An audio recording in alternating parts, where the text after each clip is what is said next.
مهرجان أبو ظبي الدولي للشطرنج. ولدت فكرة إقامة مهرجان أبو ظبي الدولي للشطرنج عام 1991، وتم إدراج المهرجان منذ الدورة الرابعة بنشاط الاتحاد الدولي للشطرنج كنشاط دولي عام 1994، وهذا يعود لدعم المغفور له بإذن الله الشيخ زايد طيب الله ثراه للشباب والرياضة، وهو القائل: إننا نتطلع بكل فخر واعتزاز إلى أبنائنا الشباب لأنهم جيل الحاضر والمستقبل. وخلفه المغفور له الشيخ خليفة بن زايد طيب الله ثراه لتشهد دولة الإمارات عصرا مزدهرا في مختلف الرياضات وعلى صعيد دعم وتطوير وإقامة المنشآت الرياضية ذات المعايير والسمات العالمية. وتستمر مسيرة العطاء والدعم والاهتمام والرعاية من صاحب السمو الشيخ محمد بن زايد آل نهيان رئيس الدولة حفظه الله بالحرص الدائم والمستمر على حث الشباب على التميز وتمثيل الدولة بأفضل صورة في مختلف المحافل الدولية. وهو القائل حفظه الله: إن الأوطان تقوم على العقول ولا تقوم على ما تملكه من ثروات وموارد. وخلال دورته 27 نجح المهرجان في الترويج لمدينة أبو ظبي كواحدة من أهم المدن الجاذبة للسياحة في العالم، ونجح أيضا في خلق جيل جديد من اللاعبين الإماراتيين الحاصلين على التصنيف الدولي في لعبة الشطرنج. وقد ضمت الدورة 27 أرقاما قياسية لعدد اللاعبين المشاركين ليصبح المهرجان واحدا من أهم المهرجانات العالمية للشطرنج. وتنطلق الدورة الجديدة من المهرجان خلال الفترة من 16 حتى 26 من أغسطس عام 2022 تحت رعاية سمو الشيخ نهيان بن زايد آل نهيان رئيس مجلس أبو ظبي الرياضي، وينظمه نادي أبو ظبي للشطرنج والألعاب الذهنية بالتعاون مع مجلس أبو ظبي الرياضي واتحاد الإمارات للشطرنج.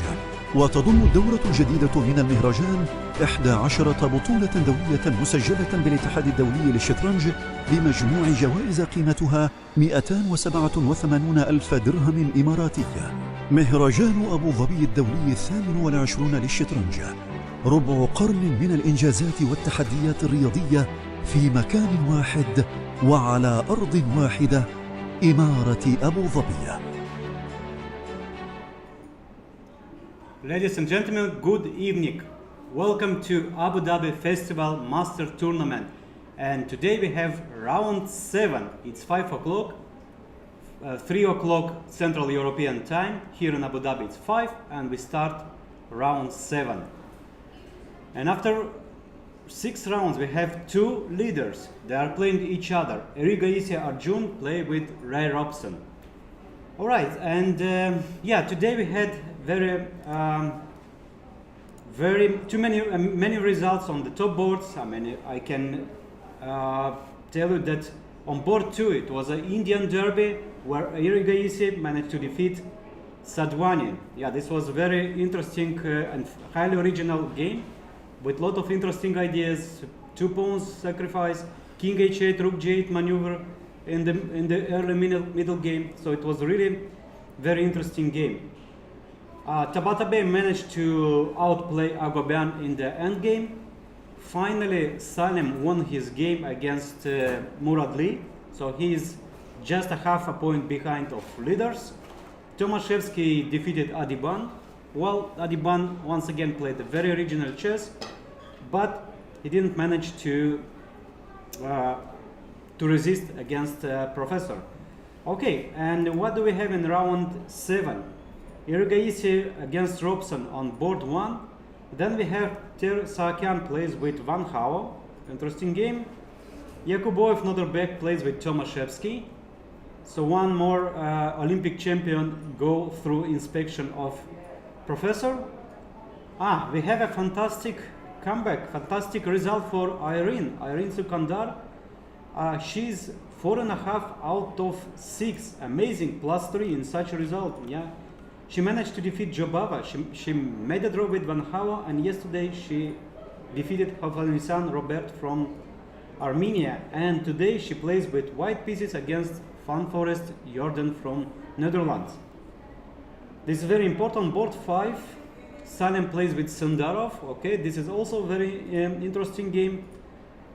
This year, I think they played in Sharjah tournament, in Sharjah Stars tournament, a Ramadan event here in Emirates, in city of Sharjah. They played the tournament. So, and what else do we have on board 6? We have Tabata Bey plays with Injic. Injic managed to escape yesterday with against Nihal Sarin. Actually, I was quite pessimistic about his chances, but he managed to make a draw. And we have Nihal Sarin plays with Setu Rahman. Okay, that's also a very interesting game. And Karthikeyan, another Indian grandmaster, plays with Peretke, who managed to make a draw with 2 pawns down in the end game. Actually, I'm surprised about this result. Honestly, I thought that Black would be successful. And yeah, before starting with the games, just to remind you, so 3 more rounds to go, and players are competing for an impressive prize fund of $75,000 in all sections of the festival, with 15,000 goes to the winner, 10,000 for the runner-up, and 6,000 for place number 3. Also we have 4,000 for place number 4, 5,000 for 2, 6th place 1,500, 7th 1,000, 8th 800, 9th 700, and 10th 600. Also we have many special prizes here for Masters tournament with players below 2,400 rating. For the best female players we have 3 prizes, and for many other prizes in open tournament, in junior tournaments, in many different side events. So the time control is, I would say, classical short, only 90 minutes for the game with increment of 30 seconds per move, starting from move 1. Alright, so let's start with the games. And it started in a very short, I would say, fashion, yeah, in a very short fashion. So here we have Arjun Irigaisi plays with Ray Robson, and then here we have Joko Piano, but this time we cannot call it Joko Piano. It's 2 knights opening and d5 variation. Of course, I mean, everyone knows that knight takes d5 is wrong move, but actually not that bad. Okay, if you analyze this with the engines, here actually it's not that easy to. I mean, you have to know knight c3, knight b4, and the strongest move here is the move d4. Okay, so what else do we have? After knight a5, which is of course the main move for many years, bishop b5 check, black sacrifice a pawn. This is well known, and here is white to decide where to retreat the bishop. So there are 2 moves here, bishop to e2 and bishop to d3. Both moves are playable. Well, at the high level, well, we can, I mean, there are many moves here. I mean, at the high level, we can, I can tell you that recently, yeah, it was a very curious game. I believe Wesley So against Magnus Carlsen. And what was actually happened there? Wesley So forgot his own analysis, his own lesson on Chessable. So he made a course, video course about this variation, and during the game he forgot his own analysis. So after b takes c3, queen f, okay, b takes c6, queen f3.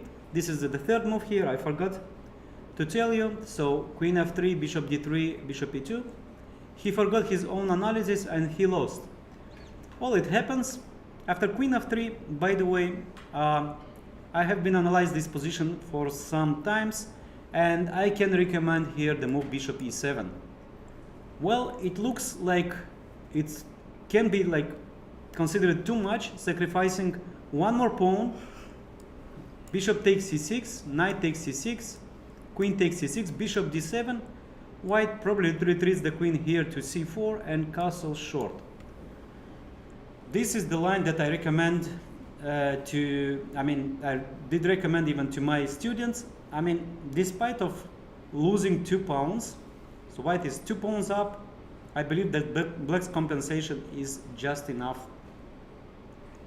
I mean, white plays here knight c3, black plays probably, I don't remember exactly the move order, rook to c8 or rook to b8 with the idea rook b4, or rook c8, then h6, then just pushing the pawns in the center.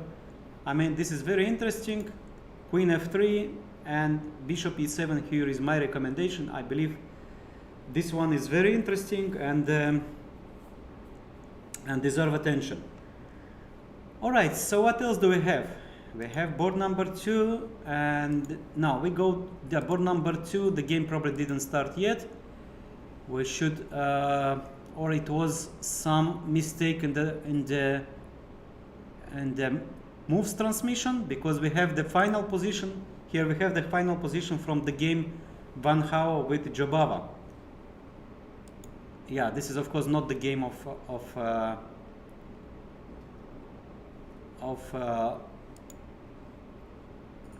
the opening of their opening. Okay, we have on board 3.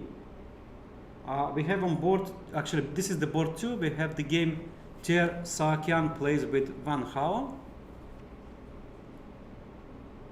All right.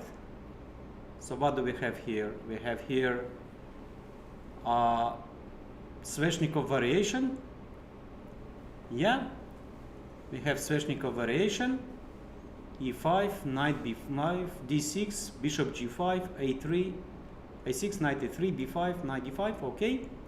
c3, long theory, rook b8. One of the 3 main possible, actually 4 possible moves here. One is rook b8, the other is bishop g5, castle short, and the move knight e7, by the way.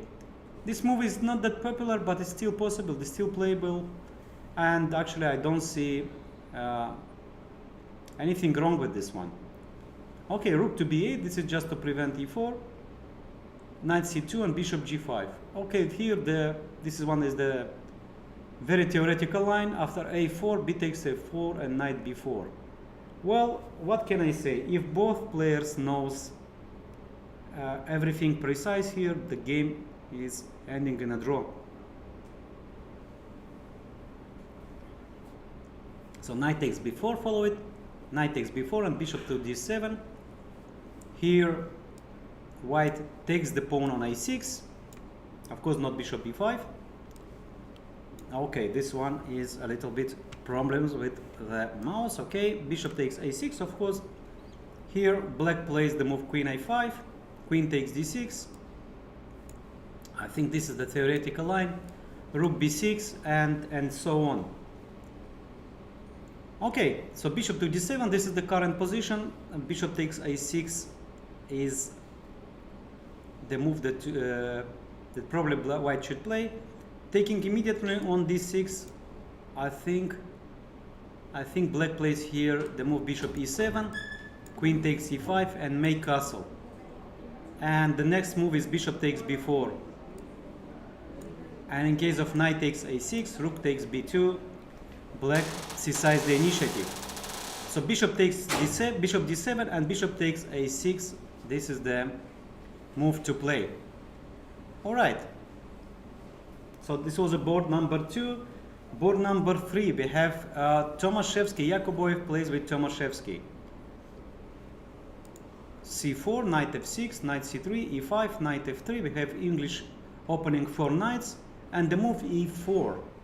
Well, one of the many possible moves here. I mean g3, e3, d3, everything is playable. c4, bishop b4, e4, bishop b4, d3. If I'm not mistaken, Tomaszewski himself plays this opening as white. So that would be very interesting to follow, because sometimes it's quite difficult to play from against your own variation, and this is the case. Yeah. So young Yakuboyev is using this small psychological trick. a3, bishop to c5. So taking on c3, now I can't recommend this one, because usually in this plan, in this position, black's plan is to play c6 and d5.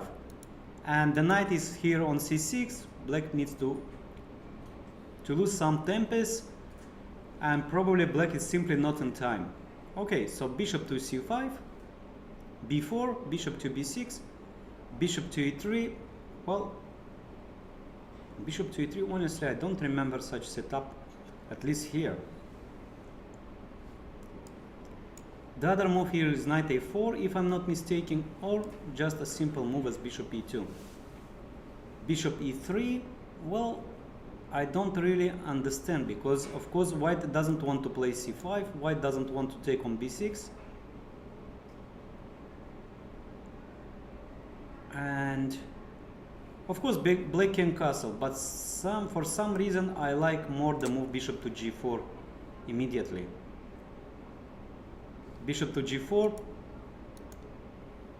trying to land the knight here on d4, and if bishop to e2, the simplest way I believe is just taking on f3, bishop takes f3, and the move knight d4, followed by c6, castle short. I believe black's position is fine. Okay, one more time. So bishop e3, and here is black is thinking. Probably I'm trying to understand, can I play knight d4 directly here? Which probably doesn't look bad at all. Bishop takes d4, pawn takes d4, knight b5, trying to grab the pawn, but after bishop g4, white should be careful here, because h3 is losing a piece, takes, and a6, yeah? And if you don't, then it's not easy to make a move, because a4, there is always a5. Yeah, so nothing wrong, probably nothing wrong with the move knight d4 here. Well, it's a pleasant choice, I would say. Yeah, knight d4, bishop g4, and once again, nothing wrong with castle here. Nothing wrong with castle, but knight d4 or bishop g4, somehow these two moves are more challenging. Okay, so this biggest surprise of the tournament, Irene, she is 4.5 out of 6, defeating Jobava, defeating Haratunian, and draw with Van Gaal. So d4, d6, c4, e5, and the move d5. Well, some years ago I was playing this line with black too, and here white can play, I mean the two main moves are considered to be like knight f3, e4, knight g5, and f5, a very complex position. And the other one is the move knight c3, probably black is kind of forced to take on d4, knight c6, and here the very precise move knight d2, queen d2, followed by b3, bishop b2. Of course, here is a long theory. One of the lines that I can show you is there's just b3, a5. If white plays knight f3, there is this very interesting idea. Taking on a4, b takes a4, and d5. And this one is, well, I don't know exactly the evaluation, but I think this one is very dangerous for white. Okay, and the third move is d6. This probably looks to a close position, like King's Indian type. Probably black can play f5 here directly, or play g6, or bishop e7 with the idea bishop e5, bishop g5. I was playing bishop e7 always in this kind of position, and if knight c3, bishop g5 here, trying to change these bishops, or maybe first f5, and if white plays e4, bishop g5. Oh, here is actually, this one is losing, so probably without f5, yeah, bishop g5 immediately. But as I know, f5, this is the main theoretical position. White hits the center immediately with e4, and in case of d takes e4, knight c3, knight f6, bishop g5, bishop f5, and knight g to e2, followed by knight g3, taking back the pawn, and white managed to occupy the square e4, which leads probably to a small advantage, let's say. Knight g3, bishop g6, bishop takes f6 in case of bishop takes f6, knight g takes e4, followed by bishop d3, castle short with a pleasant middle game position. Alright, so let's see after move d5 how black will react here. Black is thinking. Let's go to board 5, where Salem plays with Sindarov. And once again we have this symmetrical Grunfeld, but with some small subtleties. So g6, g3, c6, bishop into g2. So the difference, I know, now in this game Salem played a direct move knight f3. And the game in round 3, I think he played the move order with knight c3. How it was actually. Knight c3, bishop g7, queen b3. No, it was with the move e5, yeah? It was the move queen b3 directly, yeah? a5, taking on d5, a4, queen d1. And the difference is, it's the same theoretical position, but the pawn is on a4 instead of a7. And actually it creates black some problems, because I mean the knight on a4, the pawn is hanging anytime, and here black sacrificed the pawn but didn't get enough compensation. And this time Salem played a little bit more cautious, or maybe he was afraid of some direct preparation. He didn't want to allow some direct preparation. He played knight f3, taking, knight c3, castle, knight e5, and here there are many possible moves for black. Knight c6, knight g4, or knight g4 is not here, and bishop to f5, yeah? Bishop f5 and bishop to e3. Well, this is a very interesting move order. Honestly, I don't remember. Okay, let's try to understand what is behind this idea. So in case of castle, probably black plays the move knight e4, because after knight c6, usually these kind of positions are slightly better for white. Takes, bishop f4, followed by rook c1, knight a4, creating some pressure against the pawn on c6. Okay, it's not that much, but it's a pleasant position for white. So probably here black intended to play knight e4. Knight e4, and then okay, queen b3 is one move, and the move order that was chosen by Salem, bishop e3 here, and if black plays here knight e4, well, it's not easy to figure it out. What's the point? Well, can white play something like very aggressive, like g4? I'm just wondering. Maybe this was the idea, yeah? So let's say knight takes c3, pawn takes c3. Well, bishop has to move, because after bishop e5, I believe this position is better for white. Takes there, and h4, and black is not in time to bring the knight to f6, followed by h5. Yeah, this one is much better. And if black, okay, and probably black here is forced to move the bishop, probably all the way back to c8, because on bishop e6, I believe that white can play something like queen b3, put some more pressure on also on pawn on b7, and if bishop to c8,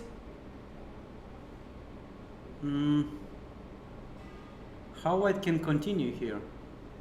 Well, the pawn on g4 might be vulnerable one day. I don't know.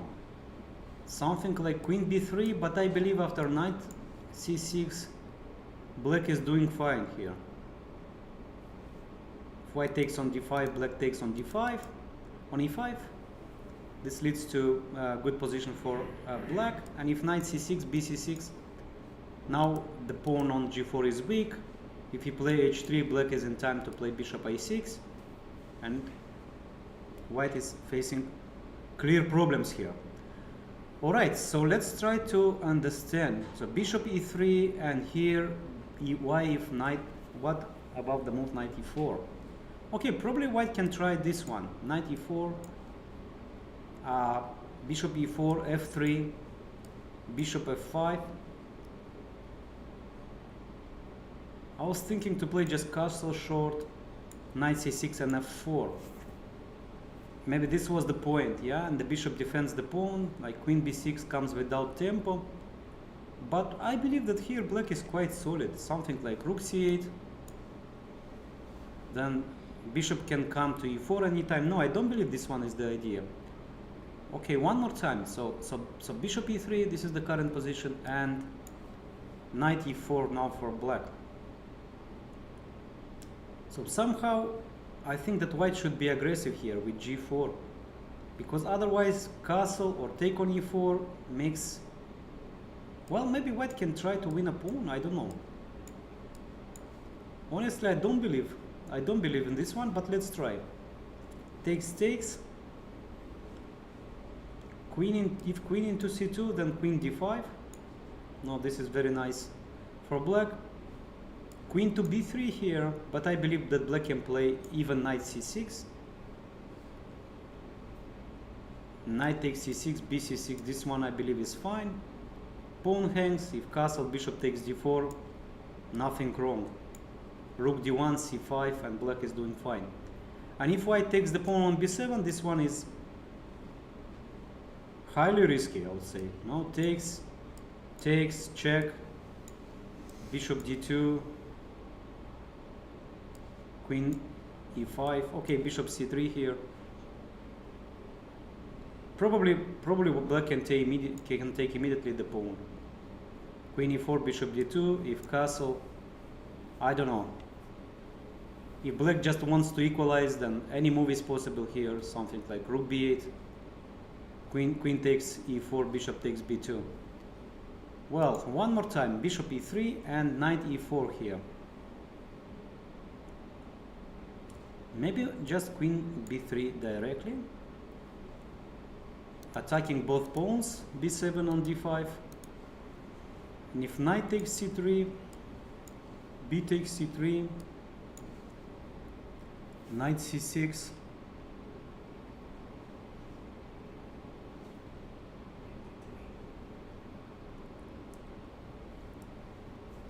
well, taking the pawn on d5, probably this one is not that good. And maybe here his idea was to play f4,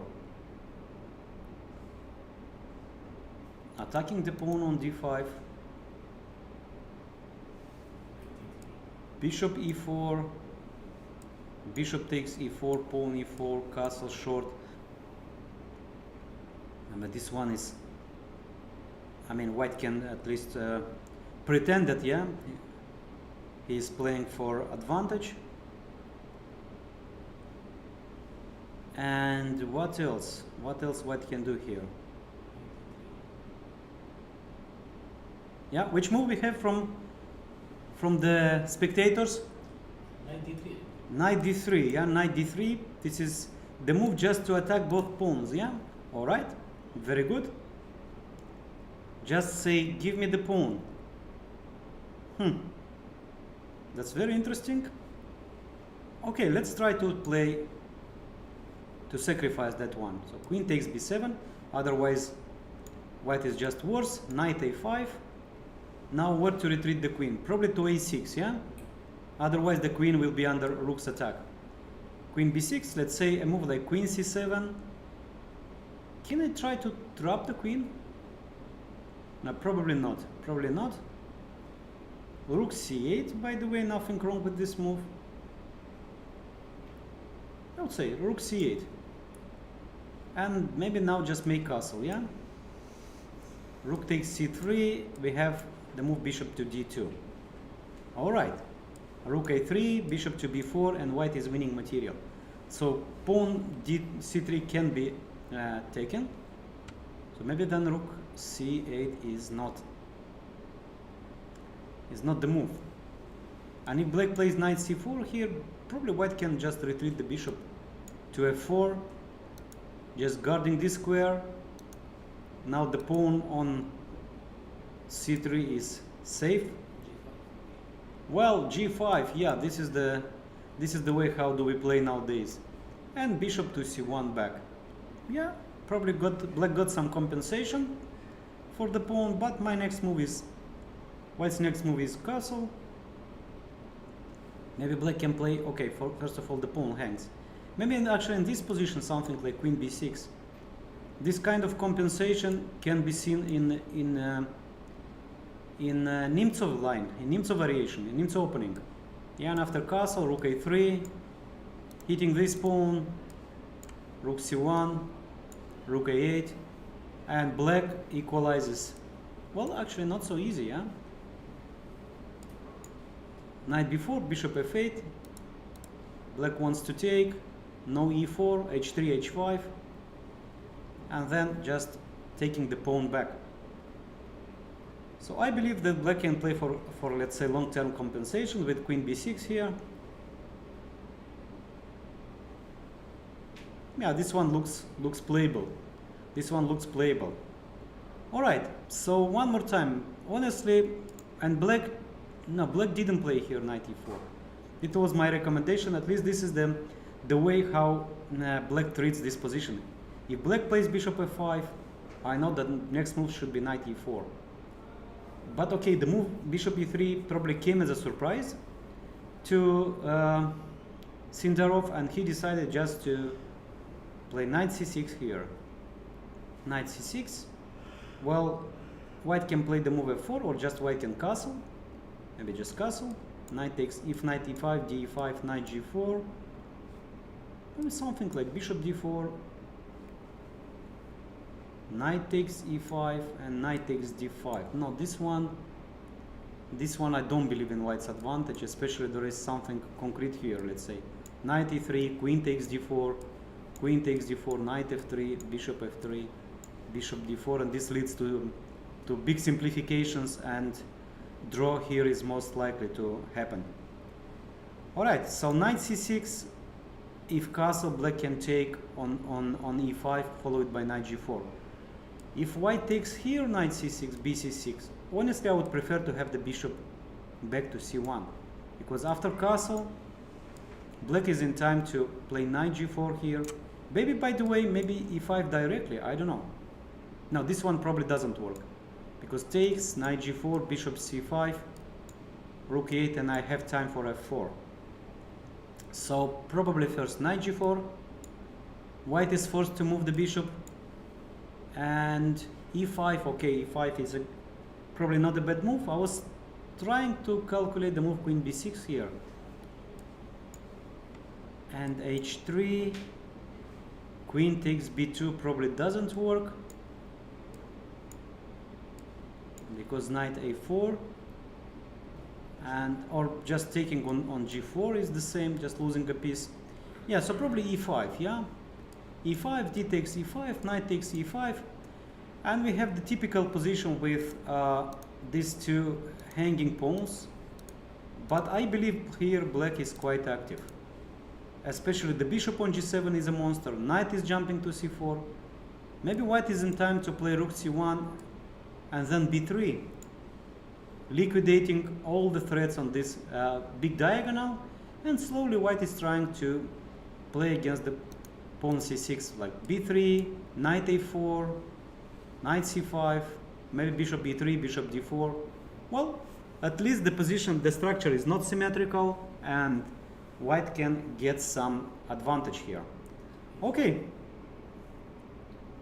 So so what else do we have here? So knight takes c6, yeah?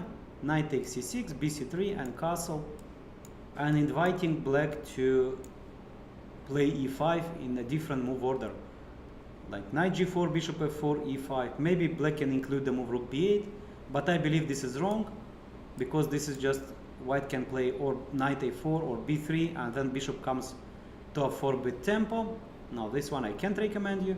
Probably knight g4 and e5 looks the most natural here. Alright, so knight takes e6 in my opinion gives white some chances to play at least not symmetrical structure. And what about the move f4? So this is how somehow in the spirit of the idea, in the spirit of bishop e3 move. Of course black can take on e5 because after d takes e5 the pawn d5 is simply lost. Knight g4, but bishop d4, this one is probably good, yeah, because e6 probably is losing a piece after the move h3, followed by g4. I mean, at least a pawn, a very important central pawn. Otherwise, the pawn d5 is lost. Okay, so knight takes e5 is not possible, but still I believe a move like knight e4, followed by mass simplifications on c3, on e5, take on c3, bishop e4, black should be very close to equality. So knight c6 and knight takes e6, very good Salim. He took a practical decision, bc3 and castle, and just waiting for black pieces, for black to play e5, and slowly white can play positionally long term, rook c1, b3, knight a4, and so on, playing against c6 weakness. Okay, so today we will see a different Salim, a positional, playing some positional chess. And let's move further. We have the game of Nihal Sarin plays with Setu Rahman. Here we have Slav g3, which also it's a Catalan-like positions, yeah. Takes bishop into d6, and here white can choose how to continue. There are two main moves with e4 and with a4. I believe that a4 is a better try, because if white plays immediately e4, e5, the theory considers that black here equalizes. a4 is a little bit more tricky, so white wants to win the pawn by playing knight d2.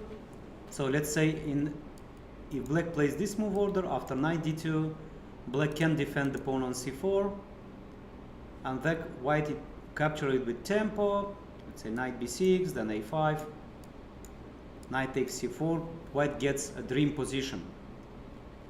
Of course, they're professional, everybody knows that on move a4, the move a5 should be played here, and after knight d2, knight b6, black defends the pawn on c4, and then the position is unclear. a4, a5. Once again, white here can play with e4. There is also a move queen c2 with bishop g5 ideas. Okay, let's see what Nihal Sarin is, what he will choose here. So probably a4. All right. So what else do we have today? Yeah, we have Tersakian with Van Hao on board number 2. Board number 2, yeah, we left somewhere here. Bishop takes a6, still theoretical line. Queen a5, queen takes d6, nothing new. Well, Domingos was playing this line for white, but as I know, everything ends in a draw, in a forced draw. Bishop e6, all right. This is a new, or at least I don't know this move. I should admit that I don't know this move. So the main theoretical line is bishop to e7. At least this was my knowledges. Maybe I'm wrong. And if knight d2, knight d5, rook b2, white makes castle, and here it was a move like bishop d8. Well, I don't trust my memory because I'm not professional anymore. Of course, I might be wrong, and probably I admit I'm wrong. Something like queen g3, castle short, queen takes e5, and here somehow black equalizes, but okay. Probably I'm wrong, yeah. So bishop to e6, castle, bishop to c4, rook d8. Well, maybe this is just a different direction of different theoretical direction. bishop d5, bishop takes d5, pawn takes d5. Okay, if white takes by knight, rook takes b2, and I don't see how white can create some threats. Maybe queen g3, I don't know. But in this kind of position, usually black sacrifices a pawn, something like, let's say, bishop f4. I mean, I don't see any checkmates here. Takes, and this position is no way worse for black. I mean, maybe black can even be better here. Let's say a3 followed by a2. The pawn is, I mean, this passed pawn is much more important than white's extra pawn. Okay, so white took by pawn, bishop into e7, queen c2. I believe this one is well-known theoretical line. Rook takes a4. The players are blitzing out their games. White is 128, so white just spent a couple of minutes. Van Gaal spent a little bit more, but I think he is still in the theory. Queen c5. It looks like white is losing a piece, but not. Queen e4. The bishop cannot be saved. So if bishop a5, then b4 comes, and white loses. I mean, black loses the bishop anyway. Okay, so what is the most precise way for black to simplify?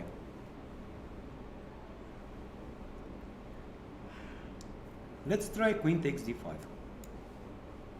Well, if queen takes d5, rook takes d5, there is no checkmate because bishop f8. If take with the rook, this is clear draw. If take with the pawn, a move like g6. And white's extra pawn here is just nothing. Game's end in the draw. And after queen takes d5 here, I believe that this one, it's the same. Takes, and probably they just analyzed this position till draw. G6 with two active rooks. I mean, imagine the position. The second rook comes to d2, rook to c2. Probably white will be forced to give this pawn in order to activate the rook, and this one probably leads to a draw. So this is how is the modern theory, yeah. So immediately from the opening, the game goes to endgame, which might be looking slightly better for white, like a pawn up, but in fact, position probably is draw, and of course they had it at home. Yeah, this I believe is a theoretical position. So after queen e4, black is thinking, but I believe the best way is queen takes d5. Queen takes d5, and the game will end in a draw soon. All right, so what do we have? What else do we have today? Oh yeah, the game of Irene we just saw. Let's go back to board number 1, to the leaders of the tournament. We have two leaders with same points, with 5 out of 6. They are facing each other, and here after queen f3, my recommendation was to play bishop e2 e7. Also, I recommend this variation to my students, and sacrificing the second pawn, queen c6, bishop d7, queen c4, castle short, and this one is a very interesting position with 2 pawns down, but I believe this black's compensation is enough.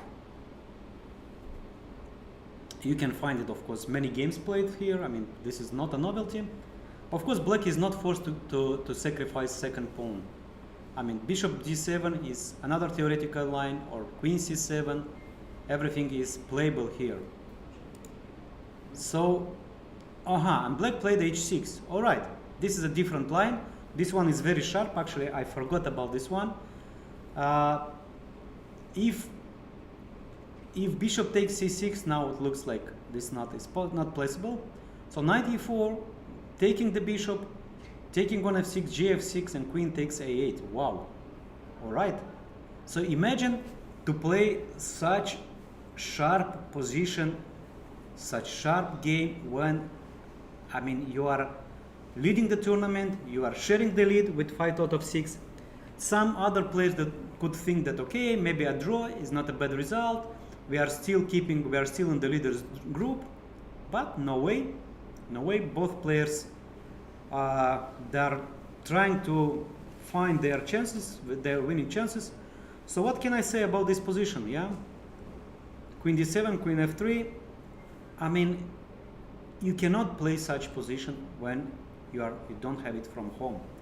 This should be a home preparation. Otherwise, you simply lose this one. Yeah.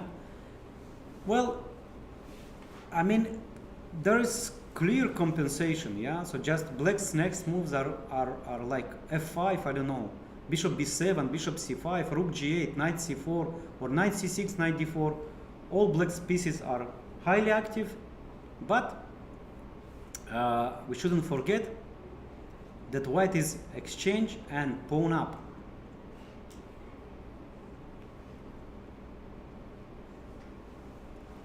Okay, let's try to play for black the precise. I mean, pawn f6 hangs, yeah. Otherwise, bishop b7 would be a good move, but after queen takes f6, rook hangs, pawn on e5. This one is just bad. So how do we defend the pawn? f5, I believe it's not the right way, because maybe white can play here or a little bit later this queen c3 with double attack. Yeah, maybe just, well, I don't see anything wrong with, because queen c3, knight goes to c6, b4, I mean, everything is coming. But I believe that black should delay the move f5. Maybe one day black needs this diagonal, let's say bishop e7. If white plays a move, a bad move of course, like castle, a dangerous move like castle, bishop to b7, queen e2. Well, I was trying to make a joke here, like queen h3, but this one is too much. This one is too much, because it was a demonstration. Yeah, I wanted to show that how black brilliant can be, but of course it doesn't work. Probably just simple move like rook g8, probably f3. Then black should bring the knight to d4. I don't know how to do it. Knight c6, maybe we'll just white grab another pawn and says, okay, I don't care. Queen h3, rook f2. I'm just doing fine. Okay, probably black should play more accurate, yeah? So let's see castle. Of course, so the threat is more stronger than the execution. Knight c6, this is how black should start. Now pawn b5 doesn't hang, so I can jump knight d4, or I can play bishop d7 with the idea knight d4.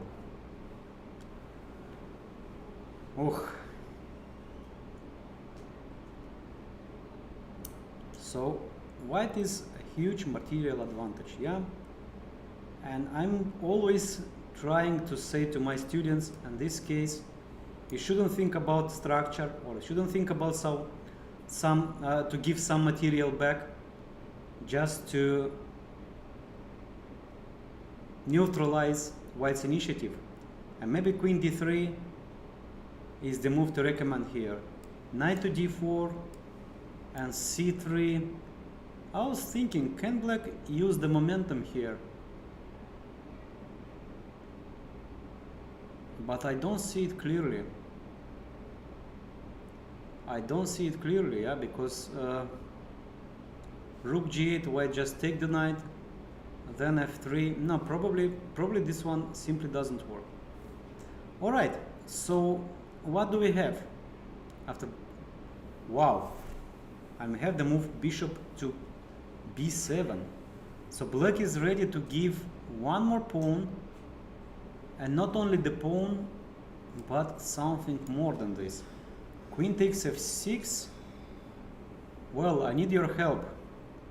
I need your help, because really it's not easy to find how black develops his initiative. Rook hangs, yeah? Just let's give everything. Takes. Bishop to e7. Wow. That's just crazy. That's just crazy. White is exchanging 3 pawns up.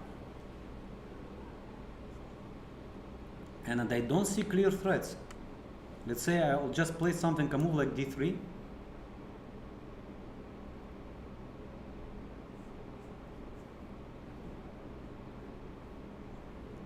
Black can take on g2, but 1 second. No, probably should be something more direct here.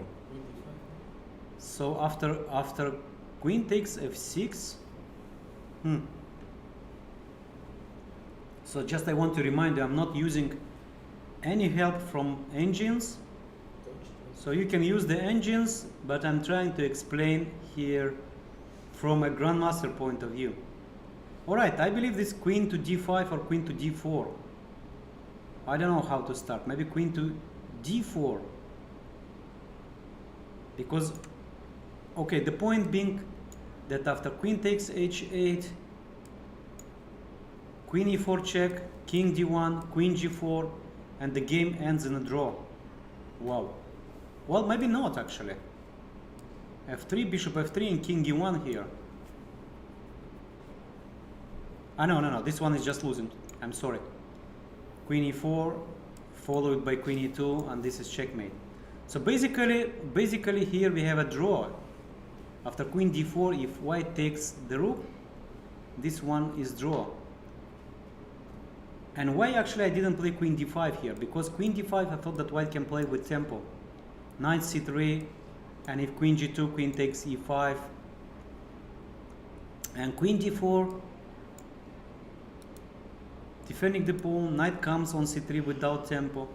Anyway, maybe the knight on c3 is the move. And one more draw, it can be this one, let's say. No, but here rook g8. Yeah, this is actually very important because white cannot play f3, and in case of g3, just bishop c5, something like, followed by queen d5. Now this one looks very dangerous. This one looks very dangerous. I don't know, knight c3.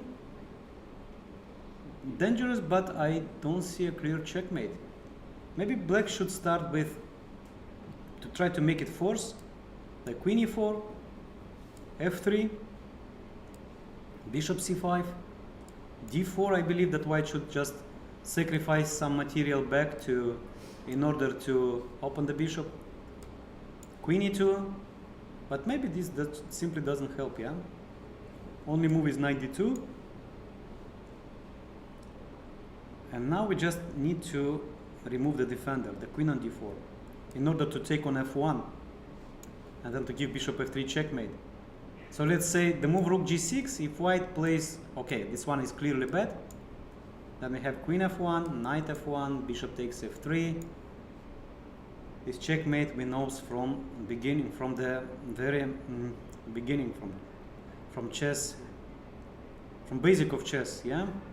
But after rook g8, I believe that white can play or queen f5 or queen h8 check, and we are not checkmating. What else black can do? Maybe just a deflection. Yeah, that would be beautiful. Just bringing the last piece into play. The threat is maybe not only knight d2, but also knight e3. Wow, yeah, this one I like. I believe here black is absolutely winning. One more time, I'm not using the engine. I mean, engine probably is just laughing here. But this one, at least from human point of view, it looks very attractive. All right, so at least now we have a little bit the things more clear about the move queen f6. So queen f6, queen d4, and probably in case of queen takes h8, everything finishes in the draw. After queen e4, queen g4 is just perpetual. Okay, in the game after bishop b7, white just retreated his queen to e2, and this is the current position. So probably white is still on his home preparation. Just look at the time difference. White is 1 hour and 32 minutes. So basically white didn't spend anything, and black is 49, yeah? So Robson is playing on his own, and Iordăchescu Arjun is still on his home preparation, but probably this one is not that important because the position is sharp. I mean, even black, I mean, let's say black can play a move not according to the theory. I mean, then players are start to play. Let's imagine, I mean, white is better according to machine, but still the game is on, still the game is sharp. And the game is actually probably, wow, the game of the round, maybe of the tournament, in such a tense situation where both players are leading, they are playing just crazy chess. Okay, so let's move to other boards. Board number 2. Van Hao plays with Tersakian, and this one probably will see a draw soon. A draw soon, yeah, it happened actually instead of queen takes d5, black took it directly to c3. Well, this one is a little bit different because takes, yeah, and white just black takes on c3. Of course, this one is just a blunder, so checkmate down, but probably nothing wrong with the move b takes c3, queen takes c3, and this will end in a draw. All right, so probably soon we will have a draw here on board number 2. So yeah, this was a theoretical draw. I don't believe I will come back to this game because it's really nothing to see. Okay, Van Forest plays with Irene, and after f5, black just decided to transpose the game to a King's Indian. Well, probably a little bit different. So black is not in hurry to play bishop g7. Maybe black wants to play bishop h6 directly to trade these bishops.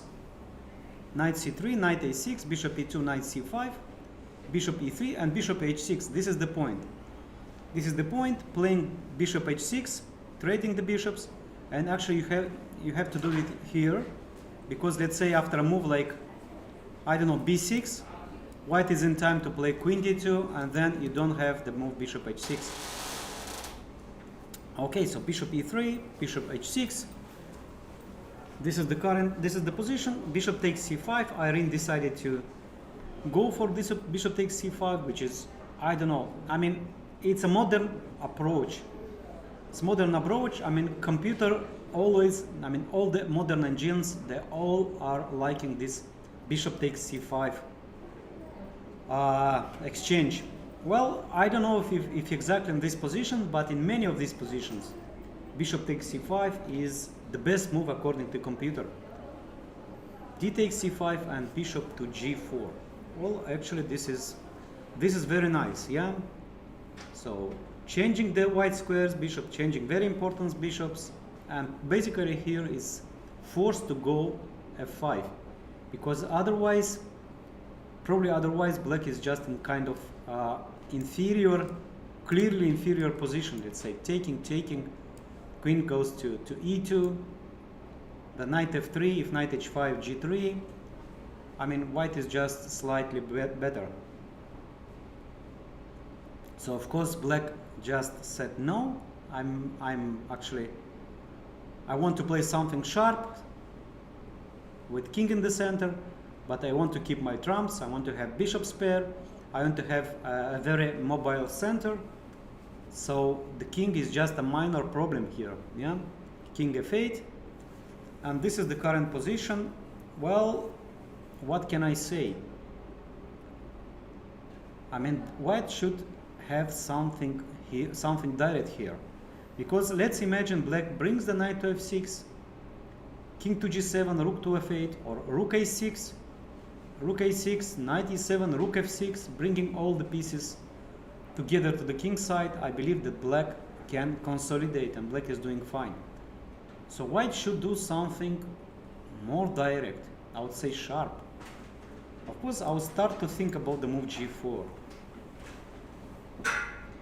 to destroy this very beautiful tandem of the pawns, like e5 and f5, so occupying the square e4. Of course, this one is sharp, this one is risky.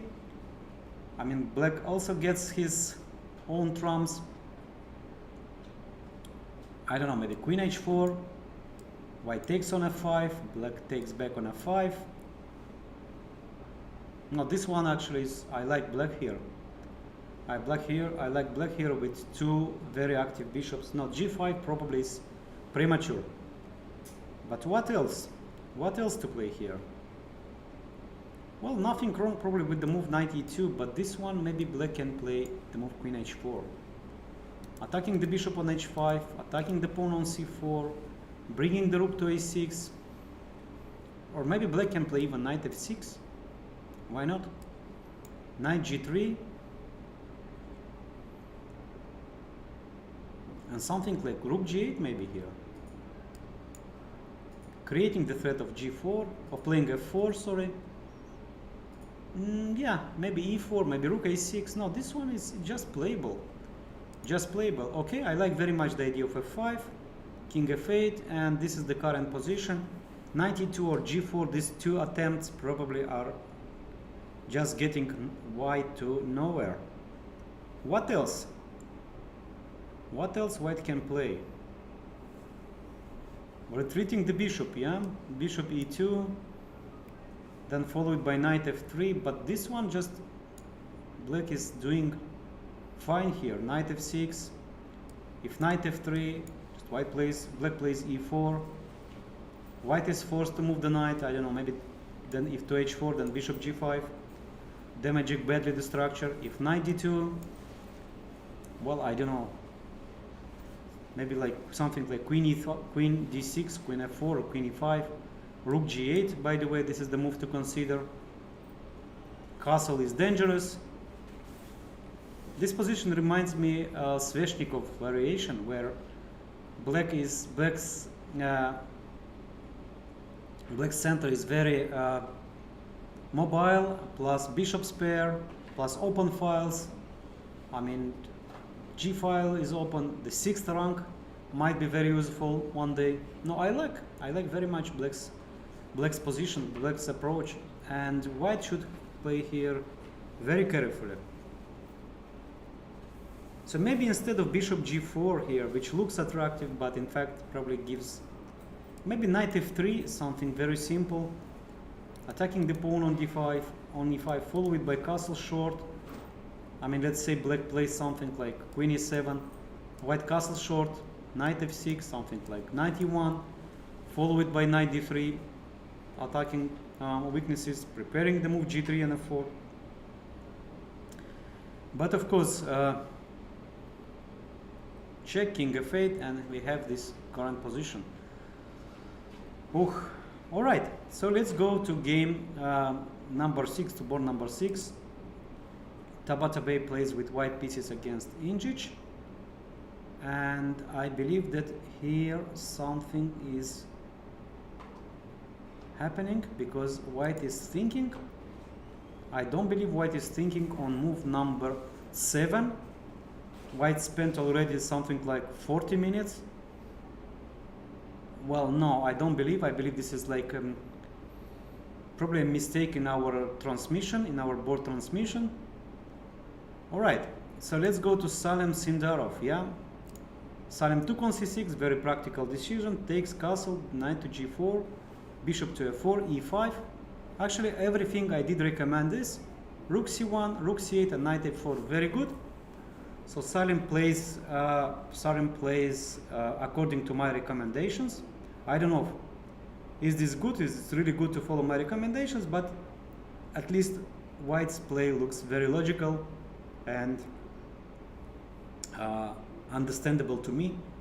I mean, white wants to play bishop e3, put it on d4, then e3, b3, all these useful prophylactic moves. By midway, maybe e3 is just too much, maybe b3, queen d2, rook d1, knight c5.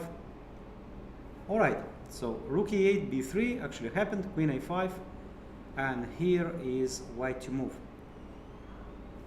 Well, this kind of ideas, let's say queen to d2, yeah, asking, is just asking questions. Are you ready to play this equal looking, but I believe that slightly worse and maybe a little bit unpleasant endgame? So taking on d2, bishop d2. So white's plan is like, let's say, clear. Since black cannot play c5 or d4 is not good, white can slowly improve the position, like with rook d1, with king f1, with bishop e3, bishop d4, attacking a7, c6. And if you don't, then you lose some tempos. For instance, after queen a6, the knight on c5, knight comes with tempo to c5. If queen b6, one day white can play rook c5 and double the rook on the open file. So always some small issues. Alright, so queen a5, I like the move queen d2. Probably this move is not that great. It's just my opinion. The other move can be, by the way, the move bishop e3 with bishop d4 idea. And if knight g4, bishop c5, and I don't see a continuation here for black. Yeah, just white is very solid here. Okay, so bishop e3, queen d2. By the way, rook c5, but here rook c5 probably just helping black, because black wanted to play queen into d2, attacking the pawn on e2, but I believe that after queen d2, maybe rook a5 is the threat. No, nothing wrong actually, nothing wrong with rook c5 too. But anyway, I mean, here is probably an important choice of queen d2, bishop e3, rook c5 moves. Nothing, probably rook e1, let's say a prophylactic move is possible too. Alright, so what else do we have? We have probably a draw on board number 2. I will not come back to this game. Setu with Nihal Sarim, yeah, they are still thinking. Now bishop g5, yeah, this one is possible too. h6, bishop f6, queen f6, and e3. Yeah, this is the way how to play, because if knight e4, black just plays queen e7, defending everything, and if e4, black meets this with e5, and black is doing fine. So e3 is clearly, the idea is very clear, to defend the pawn on d4. Now white wants to play knight d2, maybe knight e4, maybe f4 one day. Okay, e3, and we have the current position on the board. So what else? Let's move back, because this is, we can stay on this game forever. Bishop takes g2 happened, rook g8, rook g1, rook g8, and d3. Well, rook g8, yeah. Okay, actually this move is, I like this move because it creates the threat of bishop f3 in some positions. And d3, white is probably still in his home preparation. Look at the clock. White is 1.5 hours. So white just spent time just to make the move, to write down the moves on score sheet, and black is in deep thinking. So black thought for 1 hour, and black just none, just playing blitzing moves. Well, all right. So d3, and what to play? Very logical looks the move knight c3, knight c6, to create the threat of jump knight d4. For instance, knight c3 now is just simply losing after knight d4, and knight f3 check. So probably white should be more careful and play bishop e3 first. By the way, black actually should not lose time, because let's imagine the position bishop e3, knight d2, and then white is ready to castle long.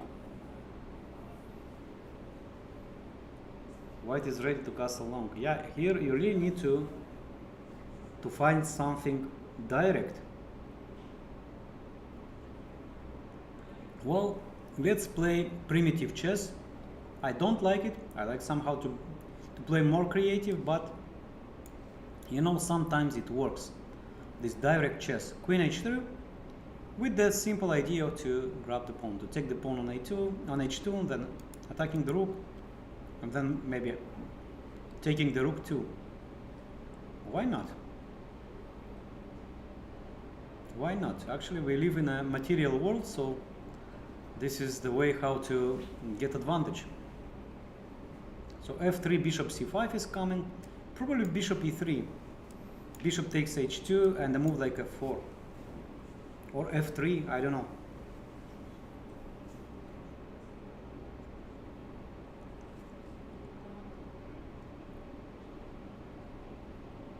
Yeah, I don't see clear benefits for black here, because knight d2 is coming with castle long. What else? What else? So queen h3, probably bishop e3, just helping black. Knight c6, same move, bishop e3, protecting the square d4 and preparing knight c3 or knight d2 to castle long. If black starts with the move bishop f3, well, giving the queen probably here is good for black.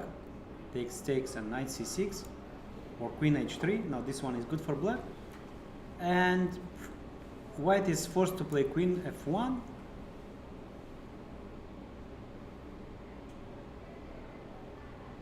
Rook takes g1, queen g1, and I don't see just a follow-up. I mean, okay, I thought knight c4, but this is just an okay. Just make no sense this move. Yeah, I can play any move like knight d2. Now this one is not good. Yeah, here especially it's not about only the position. Yeah, maybe position is playable. Maybe actually the evaluation is good for black or maybe equal. But the problem is that white knows the position. White knows the line. White is still in his own home preparation. And black is down to 35 minutes only.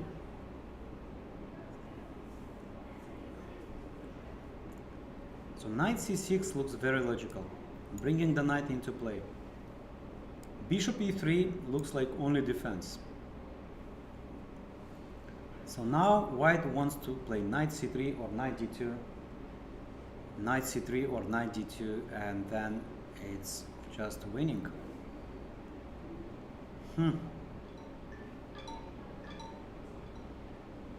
What else black can do? What else black can do? I don't really see.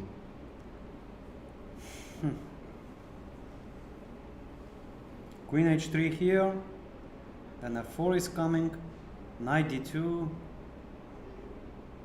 knight b4, just any move, knight c3, a3. No, I don't see a clear play here. So d3,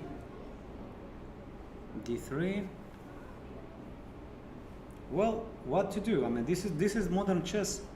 Sometimes you win the game from preparation, from your homework.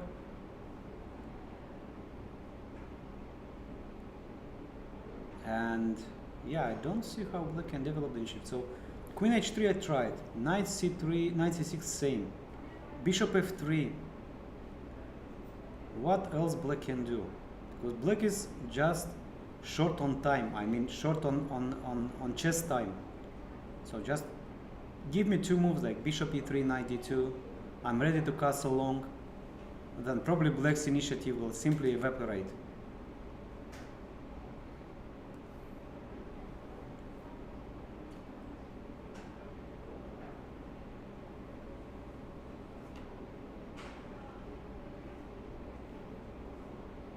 Yeah, this one is just unplayable. I don't know. Okay, let's see how the game will continue here. So at least knight c6 look logical, or queen h3. Maybe somehow to include the bishop into play, yeah, hitting the pawn on h2. A move like e4. Now this one is just no, this one I thought it's losing, but not. Takes queen e4, there is queen e6 here, and black is doing fine. e4, and what was my idea was to, is to play on e4. If black plays something, if white plays something like bishop e3, to play bishop d6. Well, out of desperation, knight d2, bishop takes h2. At least material is equal, but white can play or castle long here, bishop takes g1, rook takes g1, and I believe now it's just white is the one who's playing for a win. I mean, look at the position. Black's king is in the center. There is no coordination of pieces. Knight on f5, bishop on g2, rook on g8, and the king is weak. Now this one is just simply bad for black. So what else? What else? So 4 moves, 4 candidates, and nothing works. So please just help me, send your messages to me, Viorel. I'll try to read your message to answer, and maybe you can find a very strong idea here for black. Okay, let's move to board number 2. Here probably we have a draw, and after, yeah, probably here we have a draw. So bishop c3, bishop, queen takes, yeah, queen e4, and here bishop takes c3. This is the current position. Well, I believe nothing to play here. It's just a draw. It's just a draw. Tomaszewski, Jakubov with Tomaszewski, bishop e3, bishop takes c3. Okay, surprising. But anyway, probably this one is not so bad. Takes and castle. Yeah, why not? I mean, black is just a very solid structure. Castle, castle, and comparing to, let's say, Gioco Piano, comparing the Gioco Piano, usually the bishop is on that diagonal, on a2, on b3, with pawn on c2, like at least pressurizing here on f7, creating some threats, and here there is nothing of this. So playing on the f file is just, I would say wasting of time.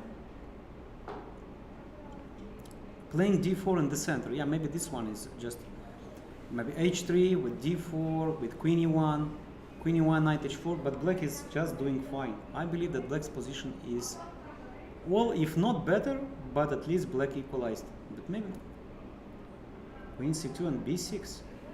Yeah, that's a mysterious move. Probably black wants to develop the bishop to b7 and play d5, yeah? Well, b6, yeah? Maybe black even also wants to play something like rook b8, rook b7 to bring the rook to the 7th, all the way to b7, d7, and play d5, just to bringing all the pieces in the center. Okay, mysterious move b3, and white just immediately found this idea how to take control of d5 pawn. Well, actually, I don't really like the move b6. I'm not forced at all. I mean, I can play h6, I can bring the bishop to e6, nothing wrong with this one. Probably nothing wrong with the move d5, at least I don't see why this move is not playable. Taking on d5, taking on d5, taking on d5, knight d5, knight d5, queen takes d5, black is doing fine. Maybe some play with e4, with d4, taking on bishop c4. But I don't really believe. I don't really believe in this initiative. I mean, black is just one move short to develop the bishop on e6, and everything probably is fine. I don't know, queen d6, let's say, knight g5 here, yeah, knight e4, knight e5 is just under. So here maybe some chances, yeah, some chances here. Black is forced to play bishop e6. This is not exactly the move that black wanted to play. Bishop e6, pawn e6, but nothing wrong. Nothing happens here. All right. So b5, b6. Never seen these moves before. And now black is thinking, because if you take, I'll take with the knight, of course. Now you lose the possibility to play d5, like forever. You cannot play d5. And slowly white can improve this position, like playing knight c3, a4, a5. Well, I start to like white's position. I believe that b6 is kind of mistake, or at least an clear and inaccuracy here. All right. So that was board number 3. Back to Salem's game, board number 5. And what did he choose? Queen d2. Wow, I'm surprised of my student. Okay, he's not my student anymore, but I worked with him for 2 years. And queen d2, he was usually trying to avoid the position with queen trades, yeah. But of course, I mean, nowadays he's more experienced. He understands that some position with the queens off the board can be just trading queens, can increase your advantage, and probably here is the case. Bravo, Salim. Even this move is not the best. Let's say that if this move is even not the best, according to machine, according to engine, still I like the idea. I like that he considers this kind of moves. So queen d2, queen takes d2, bishop takes d2, and knight d7. So black takes the control over the c5 square, attacking the pawn e2. This was very important to do it now, because otherwise I have time to play rook d1 and king f1, and here you are limited of these possibilities. And the move e3, well, it's not always good, because then the knight can jump, knight can move back to d3, to e5, and to d3, or bishop to d3. So probably white here should lose a tempo by playing rook e1, then king f1, and rook d1, slowly improve the position. Okay, a positional game. This I like. I like the idea. What do we have? We have board number 1, Jobava. Wow. It's always very interesting to follow Jobava. Yesterday, actually, I don't know what happened. It was an interesting game with Van Hao. I would say the position was about equal, and he simply blundered the piece, and lost. And today he plays with international master from FIDE master. He's not an international master. FIDE master from Iran, Nazari Arad. Okay, e4, c5. Jobava can play any opening. So d6, c4. Well, yeah. Okay, like no comments. Just a playable position. This is much more important to have it on the board. a3, knight e7. Just very simple approach. Yeah, he's making his opponents to think from move 1. And h4. Getting advantage on the queen side. Now attacking on the king side. Yeah. Actually, we had a similar. I mean, it was a story from chess from Moldova. Yeah. So, if I'm not mistaken, it was about international master nowadays, Nevednichi Boris. He played first move h4, and then the second move a4, and he won the game. Probably he was just stronger than his opponent. And in answer of the question, why did you play h4? It was very simple and, let's say, clear. Like, I didn't want you to castle short. And why did you play a4? I didn't want you to castle long. So just preventing castles, and black got checkmated in the center. Okay, this is more of a joke, but Jobava is playing in this style: f5, h5, f4, taking on g6, knight takes g6, taking on c5, bc5, knight d5, installing the knight, knight c6, rook b1. Okay, bishop e6 and bishop to d2. Rook f7, bishop to c3, guarding the square d4, and now white knight f3 is ready to move to h2, maybe bishop h5, rook c8. Well, this a little bit mysterious move. Honestly, I don't really understand the purpose. And rook h5, yeah? Rook h5, controlling the file. In case of bishop e4, I'm pretty sure that knight g5, well, probably it does work, I don't know. Let's calculate. I have the privilege to move the pieces. Take on c6, nice calculation. I mean, if black moves, then knight e7, and if rook c6, this king d1, probably white's position is just winning, but I'm not sure about bishop c2 move. Oh yeah, bishop c2 just the same. I make a move like rook b2. You can take the pawn on d3 because knight e7, and if you take on c2, I have rook take on c6, rook takes c2. And here white is much better in the endgame thanks to a very strong knight on d5, open b file, better bishop, all the positional advantages. Nice calculation. So rook h5, h6. Well, for me it was easy to find all these long variations because I'm just moving pieces. I have this privilege, but the players not. Knight h2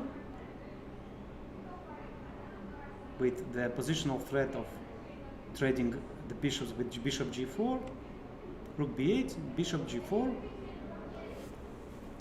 and this is the current position. This is current position, so white is playing on white pieces, like white strategy. So if rook b1, queen b1, bishop takes g4, knight takes g4, and this is great position for white. Knight on g4 can be protected by f3. Knight on d5 is just tremendous. Queen on b1 is very active, can enter anytime to b5 or other squares. I mean, no danger for white's king. Pawn h6 hangs. White can play rook f5 anytime. Wow, that's nice concept. That's nice concept, and I believe that this position is much better for white. So rook bb7. Well, this is probably now this probably is a mistake in transmission. I'm sure about that. Black took on b1 directly. I'm sure that black took on b1 directly. Okay, time to time it happens. Okay, so this is the current position, and then we move further. We move back to board number 1 because here he is decisive, and I believe in some moves the game can be decided. So knight c6. Yes, he did play this move back. It's a very logical move. And knight and bishop to e3. Nothing new. I predicted this one. So now the question is, can black find something here? Because knight e2, knight d2, or knight c3 are coming. Probably knight d2, castle long, and white will convert his extra exchange. Yeah, and okay, one more time to remind you, it's like huge difference on the clock. So black is down to 20 minutes only, and Iordăchescu is still on his home preparation. He didn't spend even a minute. Okay, some seconds just to write down the moves. That's all. Okay, good preparation for Iordăchescu, but I'm surprised about Ray Robson's approach. I mean, if you play this kind of position, you shouldn't have it from home. You should have it analyzed deeper. Maybe he was surprised, yeah? Okay, and here at least I found, let's say, a half of idea. Just play here bishop f3, queen f1, rook takes g1, queen takes g1, and knight b4. Attacking the pawn on c2. Now probably white should play something like king d2 or knight a3. Maybe knight a3. And knight takes c2. It probably works. Knight c2, queen d3. Well, or maybe not. Queen f1. Yeah, that's pity. Queen takes c2, queen takes b5, followed by rook c1, bishop c6, but somehow white starts to attack here, yeah? Rook d1. Now this one is simply bad for black. So knight takes c2 doesn't work, but I believe this one is not over. What about the move knight takes d3 here? Wow. Takes. Check. Bishop d2 and queen takes d3. Ole. Black wins. Maybe. Actually not. There is this unpleasant check. Always something, yeah? There is always but hang on. Can I move the bishop back? And the question is very simple. How do you defend the checkmate? Yes. Black won. Wow. Of course, all these variations are not forced. I'm not using the engine. I'm just trying to show that there are many possibilities here. Chess is a very resourceful game, and I believe this one is the case. So bishop e3, bishop f3, trading the rooks, and knight b4. And in case of knight a3 and knight takes d3 check, pawn d3, bishop b4 check one more time. So white can't play king f1 because queen takes d3. White is forced to play bishop to d2, queen d3, queen f1, then queen takes d2 checkmate, or bishop d2. So no other move than queen g8 and queen f8, bishop f8 back, and saying thank you for the game. You are checkmated. So what else? So what do we have here? We've on knight b4 the move like king d2, but this one already start to be interesting. White didn't manage to castle, and black can start some activities here, like bishop e4, maybe e4, here, creating the threat of knight takes c2. Okay, I don't know, I'm not sure it works, but let's try. Knight c3, knight takes c2, king takes c2, queen takes b3, king c1, and bishop a3. This was my point.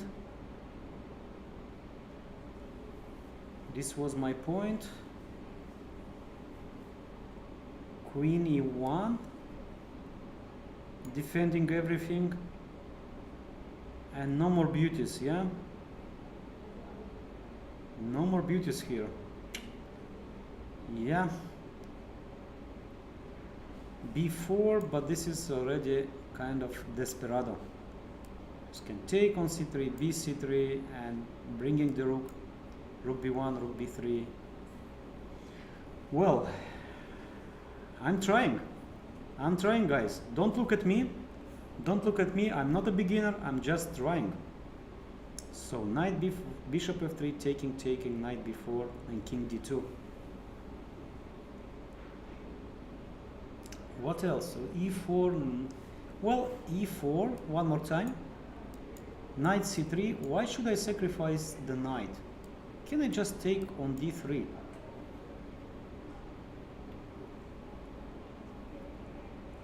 And saying, okay, I have some threats to take on c2, then knight d3 check. Well, this one is actually good. Now white should be very careful. I don't know, maybe playing some move like king c1, but at least this one is knight c2. Black is two pawns for the exchange. Rook hangs, and then in case of this, just probably black is winning. Now, I mean, first maybe b4. Starting with b4, knight is forced to move. Where to move the knight? To d1, and taking on e3. Taking with the pawn, taking with the knight, so just leads to checkmate, I believe, or at least it's just winning position for black. All right. So the game is not over. So knight b4, I believe, well, after bishop e3, first bishop f3, trading the rooks, and knight b4. This is the way to play for the initiative. All right, so this is very interesting. And Van Forest is down to 13 minutes only. Critical time. And he did play bishop f3. Bravo, Ray Robson. Well, I mean, it is clear that black can calculate till the end, but somehow you just should go for the attack. There are good chances that it works. So probably white can sacrifice the queen here by rook g8, but that one is just a playable position. I don't believe black is worse there. What else do we have? Well, probably draw, yeah? Still we have some moves here. Rook c4, queen b5, b takes c3,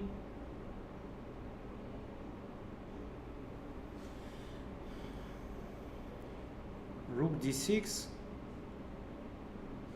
No, but here white is no rook d6, sorry, and rook d1. Rook d1, by the way, this one is still playable because taking on d5, rook d5, and the move something like g6 here, and the end ends in a draw. Rook b4, rook takes d5, combination, small combination. White can take the queen because rook d1 check, rook takes d5, queen takes d5, and probably it will end in a draw soon. Alright, so what else do we have? Irene plays with Palm Forest. So h4, alright. So white played h4, just a prophylactic move against a queen h4, rook a6, using the 6th rank, bringing the rook to f6, maybe to g6 even, yeah, in some position.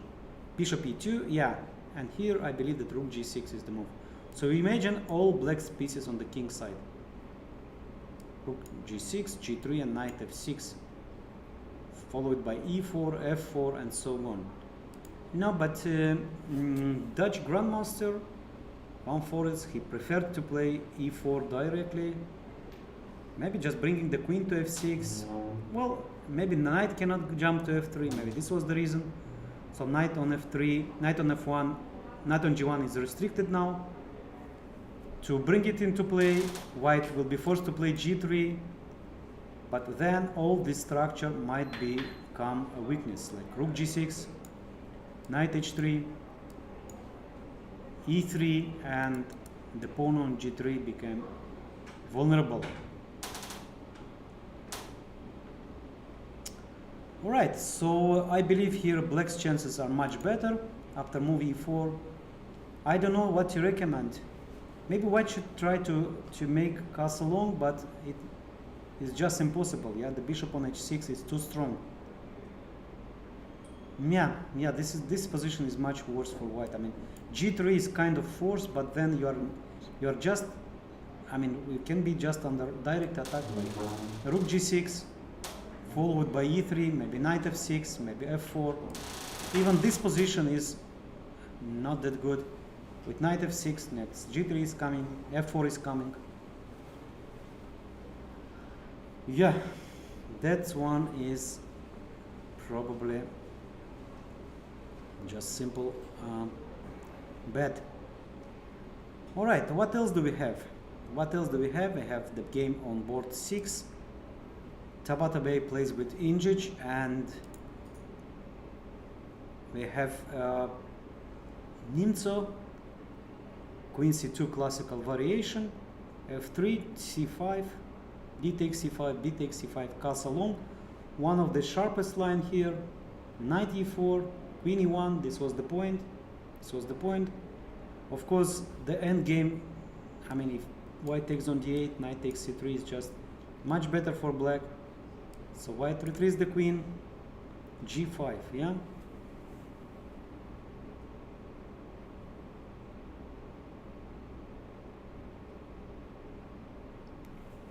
Well, I'm not surprised to see this kind of positions in Injic's games, because he is very well known for some crazy stuff, some unusual openings, some unusual positions after the opening. So you shouldn't ask him twice to complicate the position. He will always accept the challenge, and this is the case. So g5. Well, bishop g3, I would say it's a safe move here, but let's try to figure it out what is going on after taking on e4, taking on h4.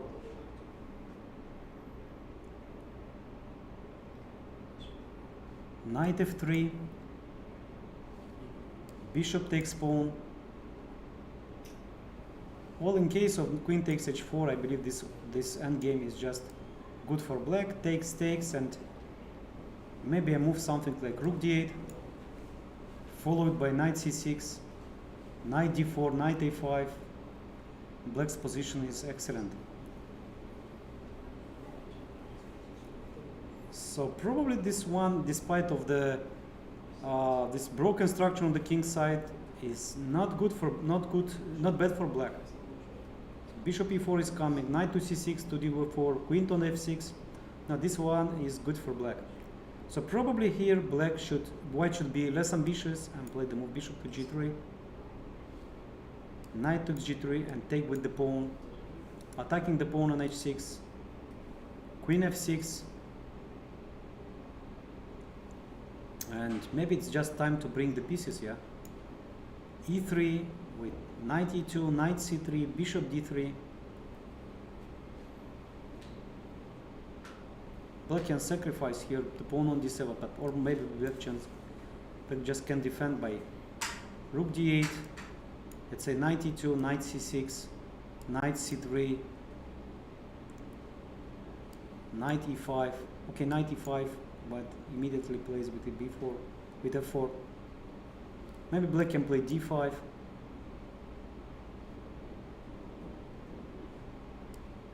Knight c3. Yeah, this one is very complicated, I believe, with equal chances. So let's see. After g5, white is still thinking. White is still thinking because, by the way, here we have a completely different situation. White is down to 55 minutes and black spent nothing. So we have a draw, a surprising draw on board number 5. Salim made a draw with Sindarov. Well, I don't know what to say. Honestly thinking, I thought that Salim will try in this position, will play for advantage, something with rook e1, king f1. It's just a pleasant endgame. Maybe white is not much better, maybe it's even not better, but why not to continue, why not to play? Instead he played bishop f3, knight e5, hitting the bishop,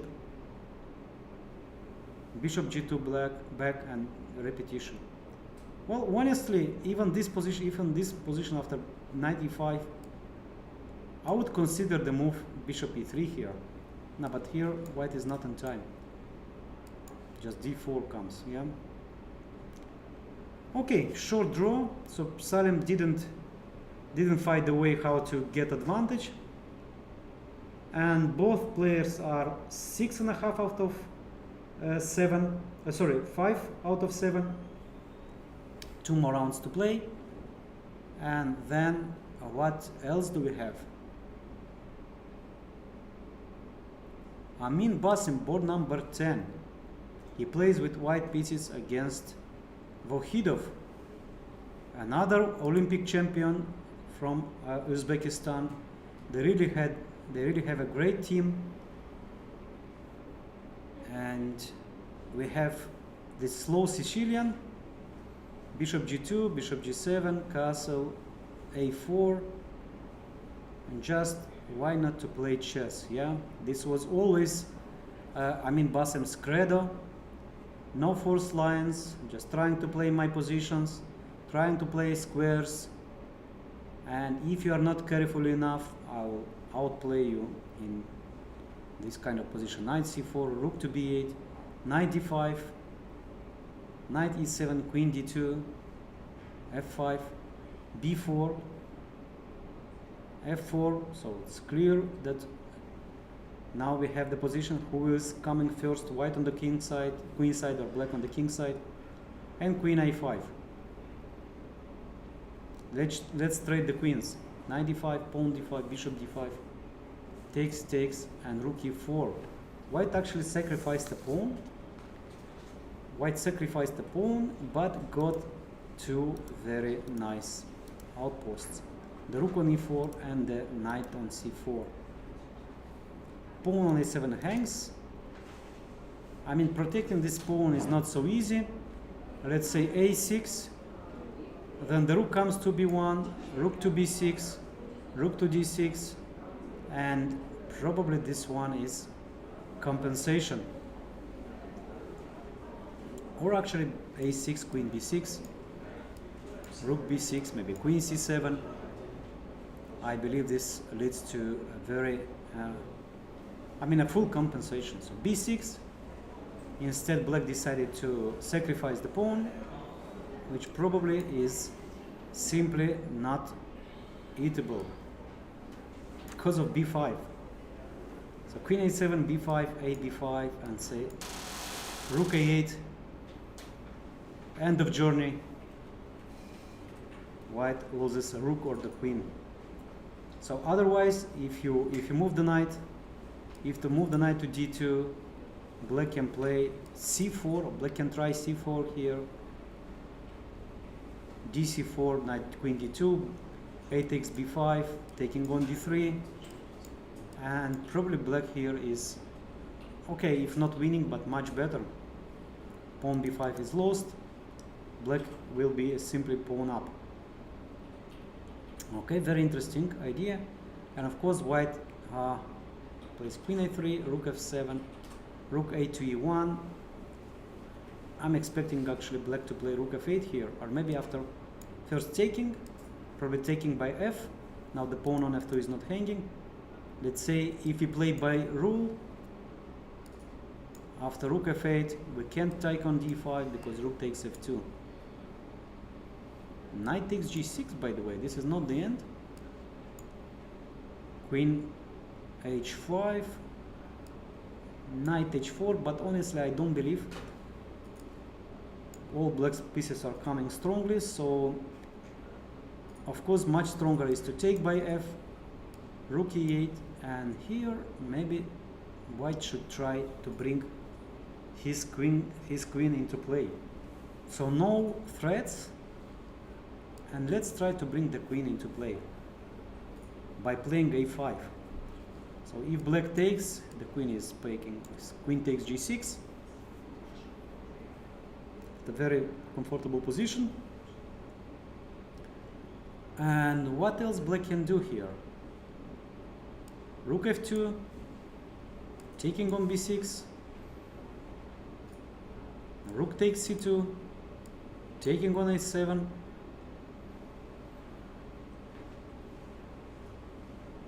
yeah, here just simply bad for black. So taking on b6, maybe taking back, queen b6, rook takes c2, queen takes g6. We have equal material. Now black can take the pawn on d3, white can take the pawn on e5, queen d2, threatening checkmate, but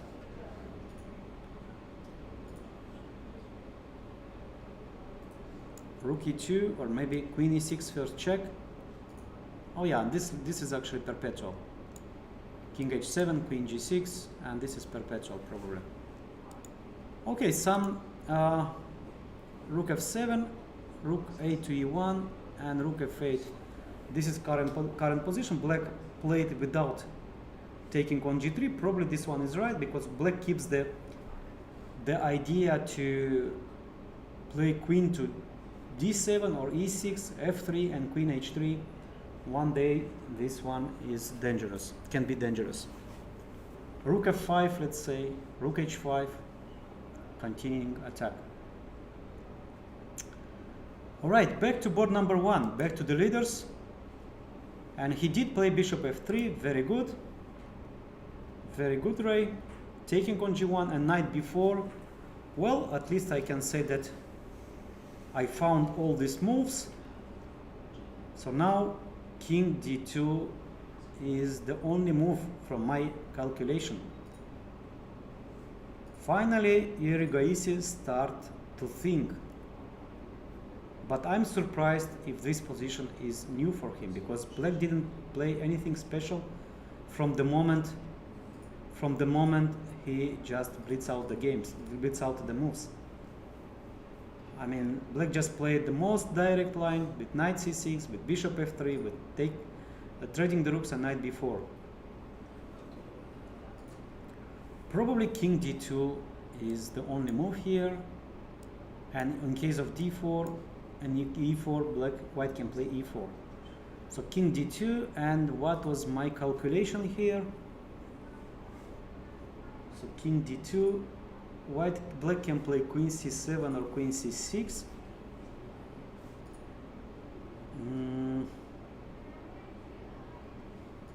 Well, I'll decide later, yeah, if is there any difference. Let's say queen c6, c3, probably this one is too dangerous.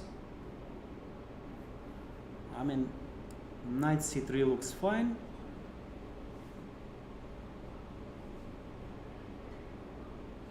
Knight takes c2, queen takes c2, pawn b4.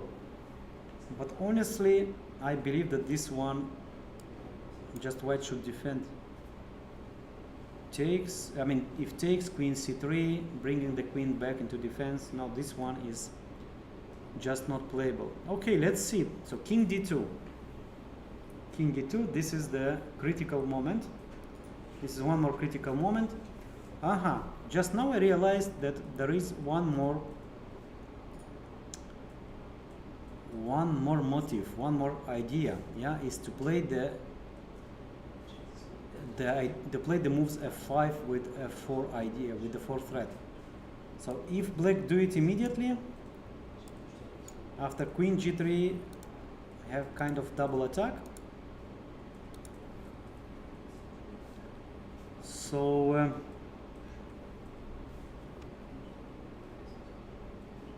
let's try to make it differently.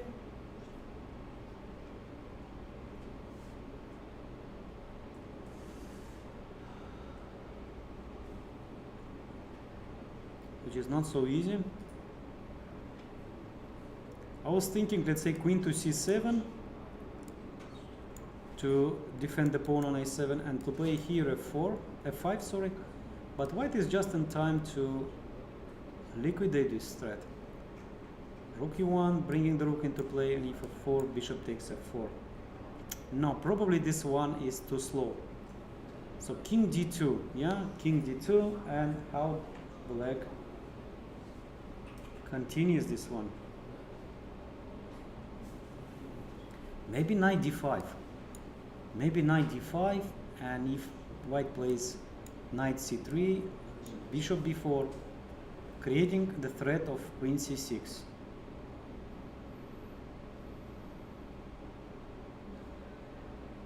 Queen g3,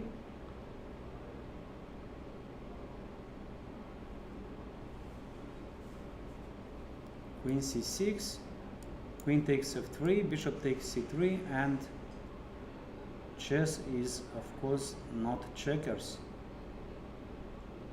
White is not forced to take the bishop, but probably white can take the bishop, nothing wrong with it. Takes, king e2.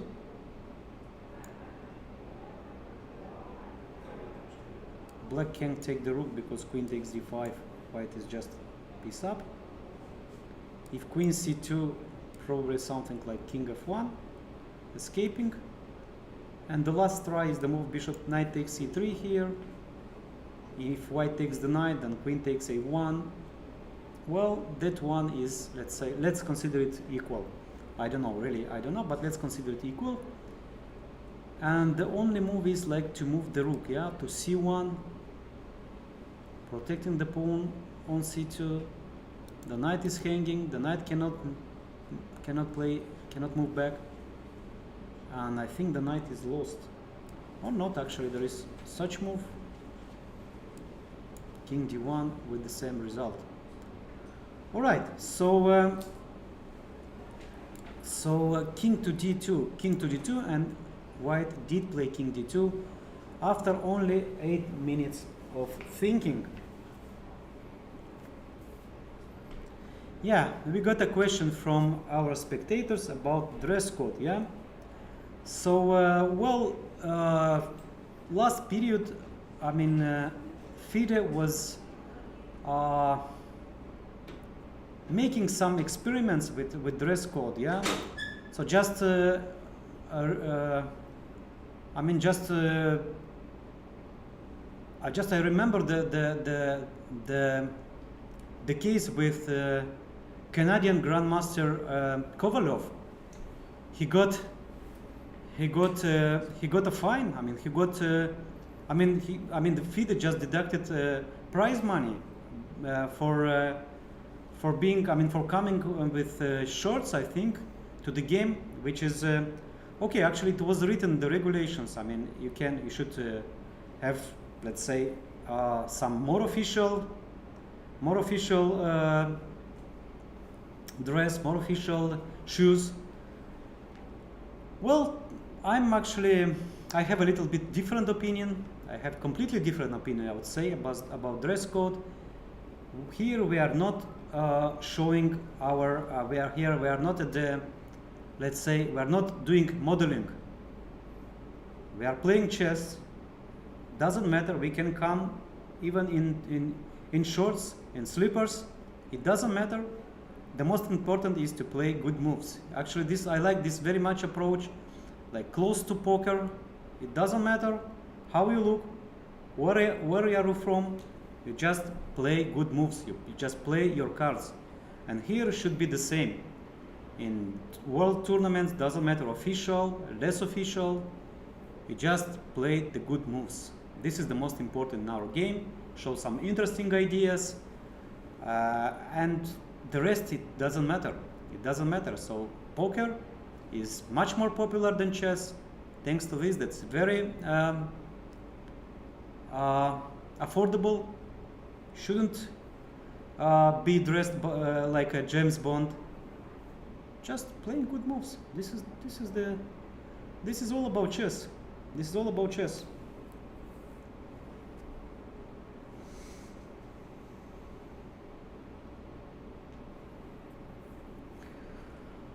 All right, so after 2 hours of play, before going to a short break, I would like to make some conclusions.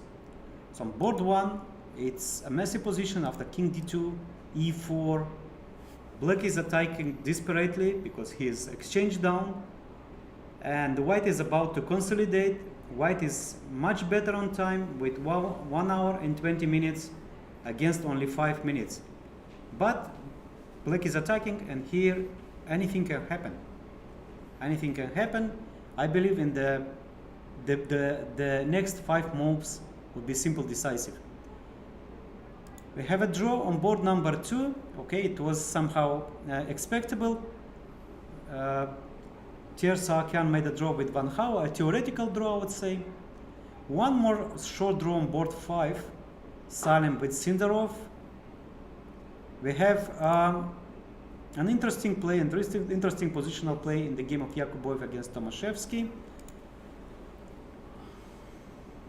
Van Forest is probably much better against Sukandar. Probably Iran didn't play the best moves in the opening, and I believe here black's chances are much better. Tabata Bey with Injic, the position is very sharp. The position is very sharp with mutual chances. And Jabava is playing another nice game. He's much better. He's probably close to winning against FIDE master Nazari from Iran. We're going for a short break now. Stay with us and follow Master Tournament of Abu Dhabi Festival 2022.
We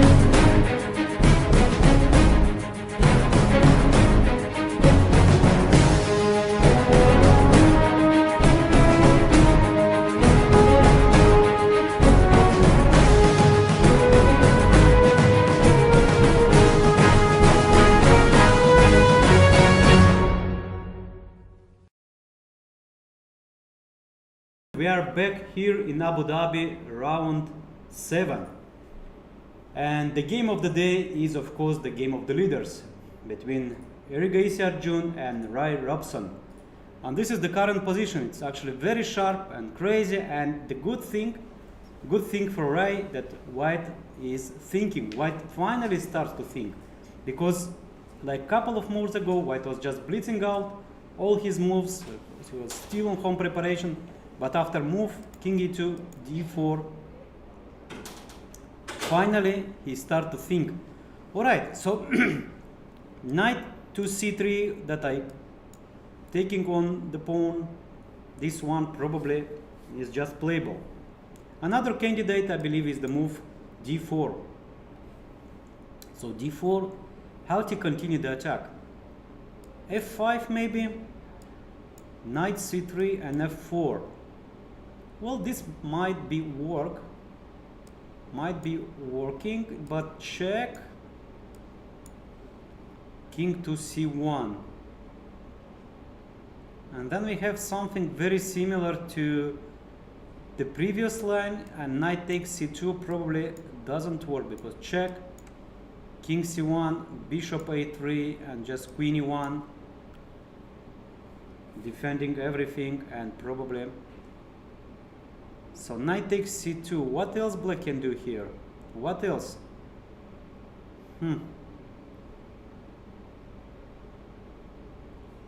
So White's next move is probably Queen E1 with Queen D2 idea.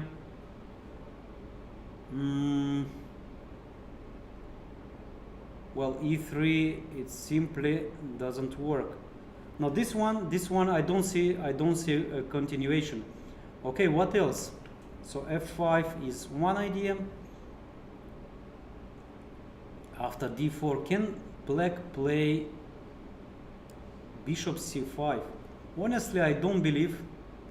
Somehow I don't believe in this move. Check, King E7, King E7, and maybe C3, or maybe C3 immediately.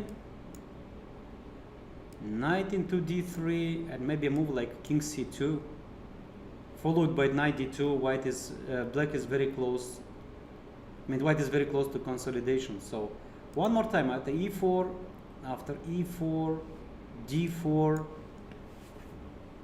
How to continue the attack?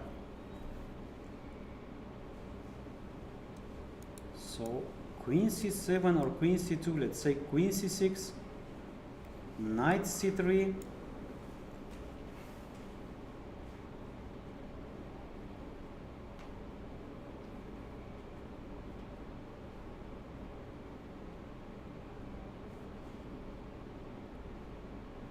no. Once again, I don't see clear continuation. So E4 and D4 and D4, yeah. What else Black can try? Something, let's say, more positional maybe. Knight D5. Well, now Knight C3, probably this one is not so good, because Bishop B4, threatening Queen C6. I mean, check on G8. I don't believe it changed so much. Even in case of Queen B8, I can play Queen C6, sacrifice one more pawn, but King E8.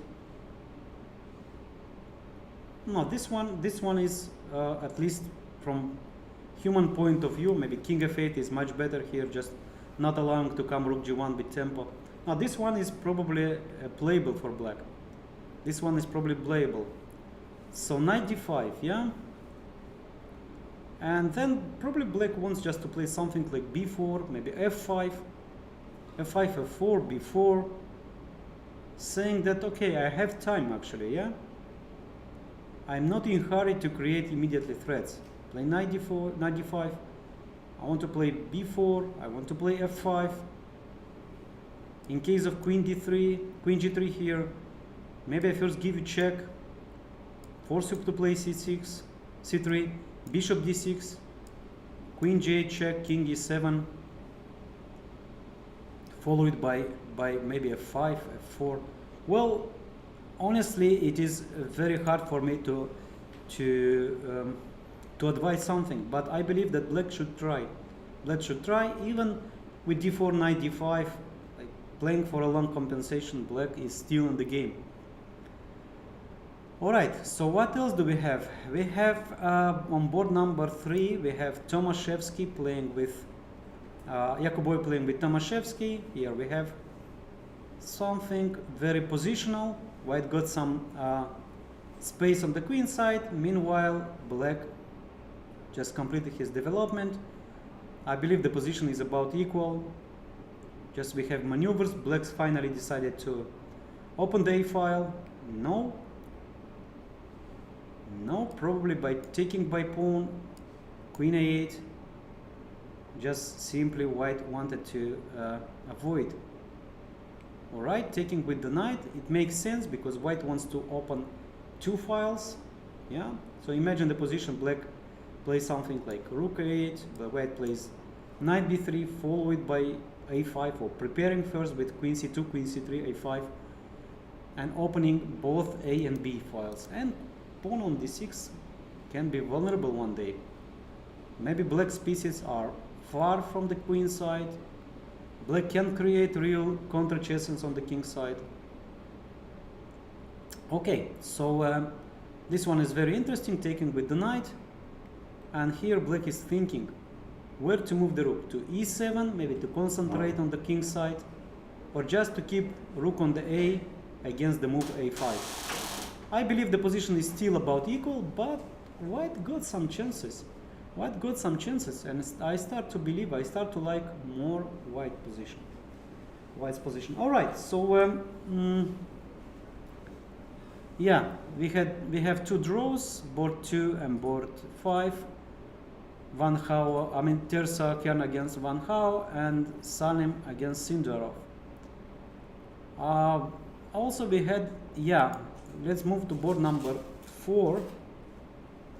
Irene Sekandar is really fighting, but I believe black's position, I mean, is much better. So queen c2, taking on g4, knight e4, bishop f5, bishop d3, rook b6.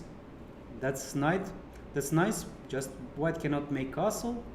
White is forced to play a move like rook b1, so the king will stay in the center. Bishop takes e4, a very concrete approach, takes, and rook h6, changing the side of the attack. Yeah. So now white is kind of forced to stay with the king in the center. Black just wants to collect the pawn. I mean, rook h4, maybe knight f6 first, but rook takes h4. Okay, the only thing that is that, can white try to bring the knight directly to f4? So knight e2, rook h4, knight f4. This square is juicy. I mean, just stop me. Takes, queen h4, and here at least white can play something like king e2, knight e4, knight e6, bishop e4, rook h1. Well, this one is good. So I think in case of knight e2, just black should, yeah, and actually he did it. Of course, bishop should protect the square f4. And now is white's turn to find something here. Yeah, I was thinking about something crazy. I mean, if we can say this, yeah, f4. If black takes en passant, well, rook f1, but queen h4, yeah, and bishop takes f3, rook takes h4, and again king d2, maybe king to f2, bringing the rook. Now queen f5 check is coming. By the way, queen f5 check immediately, queen f6, Well, this one maybe is not that simple, yeah? Queen c8 check, king e7, and maybe something like king d2. Well, this is simply just impossible to calculate. So bishop to g2 back. Okay, probably on f4 just blacks ignores this the pawn and just plays bishop f6. And if white insists on this f5, just take on g4, take on h4 with check, and bishop g5. Okay, so this bishop g2, just bringing the queen into play. Queen f5 is a strong threat.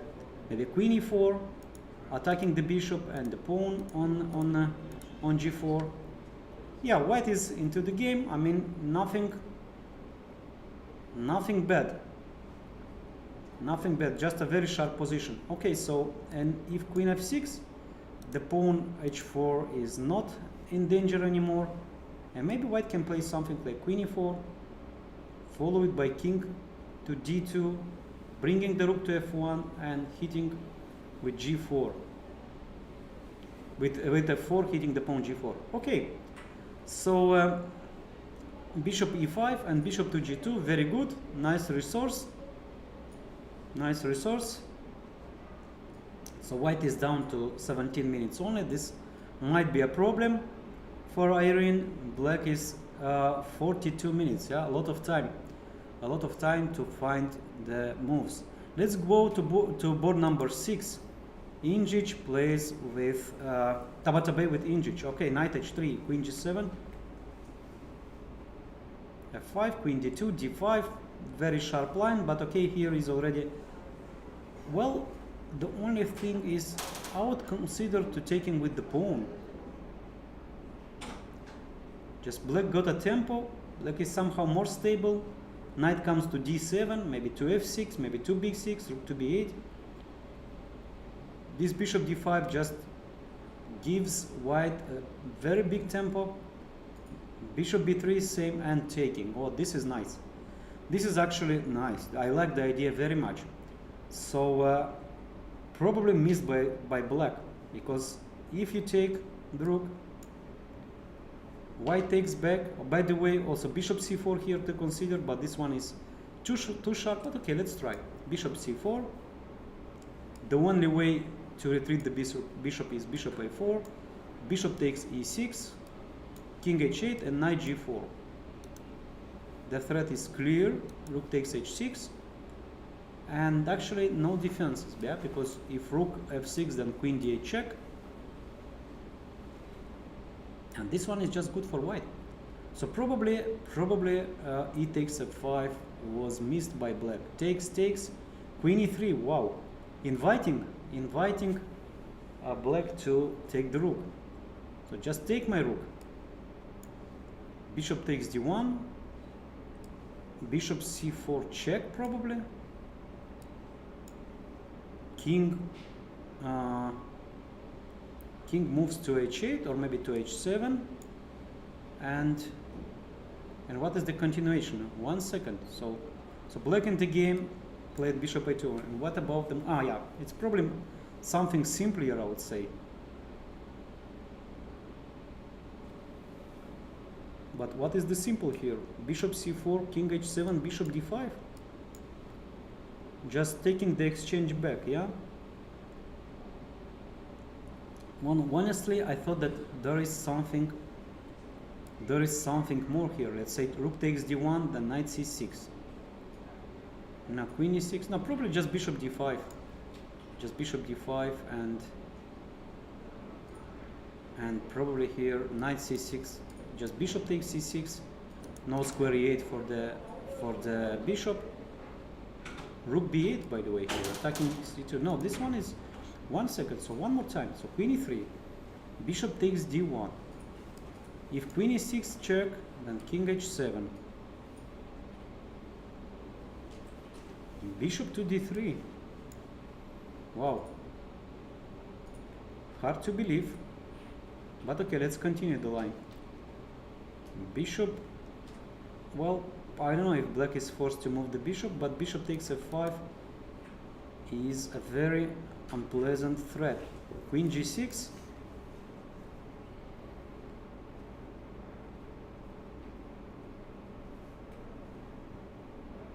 If queen e7, rook f7, I don't see a continuation here.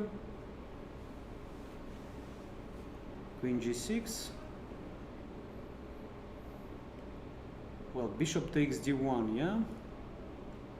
Bishop takes d1.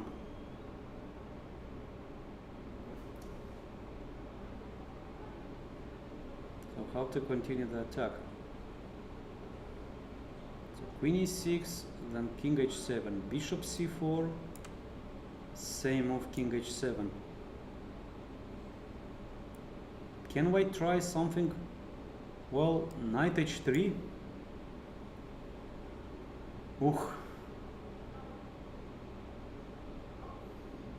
Knight h3 might be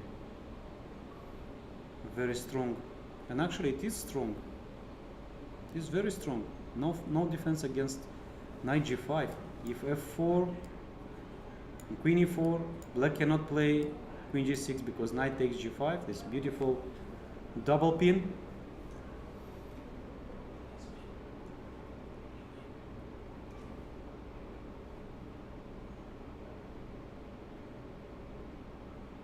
Okay, yeah. So very beautiful variation. Bishop takes d1, bishop c4 check. In case of king h7, knight h3, and no defense against knight takes g5. Rook g8 doesn't help. Just white can take on g8, take on d1 with big advantage. So instead, black played the move bishop to a2, rook d6. But now everything is coming with tempos. I believe black's position is simply lost. Black's position is simply lost. Black just missed a lot of intermediates move. Rook e8, queen d2, knight f6, bishop to d3. I think the game is simply over. Rook e5. Okay, white is just pawn up, attacking, and white can play rook h8 anytime. Change this rook. White can continue attack with g4. Here I don't see a single idea of counterplay. Queen c3, by the way. G4. Yeah, he did play g4, and the game should be over soon. Rook d5 and queen c3, followed by bishop c4 or rook h8, bishop f5. The game is over. Very good attacking game for Iranian Grandmaster Tabatabai Amin. And he is gonna the lead, and he won actually. Yeah, after queen c3, black resigned. After queen c3, no, black is still, yeah, black resigned. Black just simply resigned. Queen c2, resignation. Another result that we have, maybe we can invite Amin Tabatabai in our studio, and another win by young Shamsiddin Vokhidov. He managed to beat Amin from this position. Well, honestly, I thought that this position is solid for white, but check this, and probably he missed from far the move bishop c3. This is nice. This is nice. An intermediate move, yeah, because check on f2, king d1, the white is escaping, or check on f3, king d2, white is escaping too. But this one is just cutting off the square. The threat is checkmate on f3, and white is not in time, and white is just losing an exchange. Exchange back. And bad news is that also white cannot take with the rook because of rook e8. Take on e1, king f7. Black is a pawn up, better structure, and probably completely winning position. a5, and here white decided just simply not to continue because no more counterplay. Then only black defends the pawn with rook e6 and just slowly playing g5, king g6, h5, and so on. The white king is cut from the queen side. Very good game played by Vokhidov, Olympic champion. He managed to beat with black pieces one of the strongest grandmaster of the tournament, Amin Bassem from Egypt, rated 2687. Okay, we have two winnings. Tabatabai and Vokhidov. So back to board number one. back to board number 1, and here I believe this couple of moves are decisive. So d4, knight c6.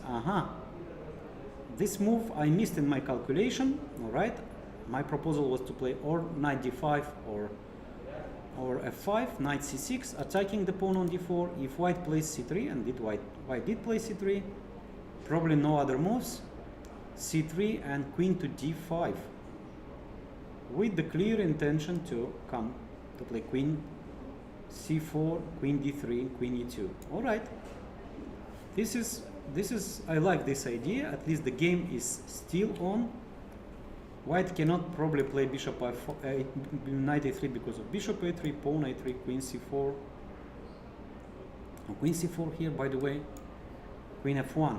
So maybe knight e5, just positionally, yeah? Coming with the knight to c4, knight to g4, creating some threats. Okay, so probably Iordache will take his time, because suddenly the things are not so simple. Maybe he should just prevent everything by playing f3, by playing b3 here, by playing b3, and b4 is probably not that dangerous. White can bring the queen to f1, all the way to c4, takes on c3, knight c3, bishop b4, and queen c4. Yeah, this is just winning for white. I mean, white is exchange up and all the pieces are back into play. So b3, yeah? So here is black's turn to find something.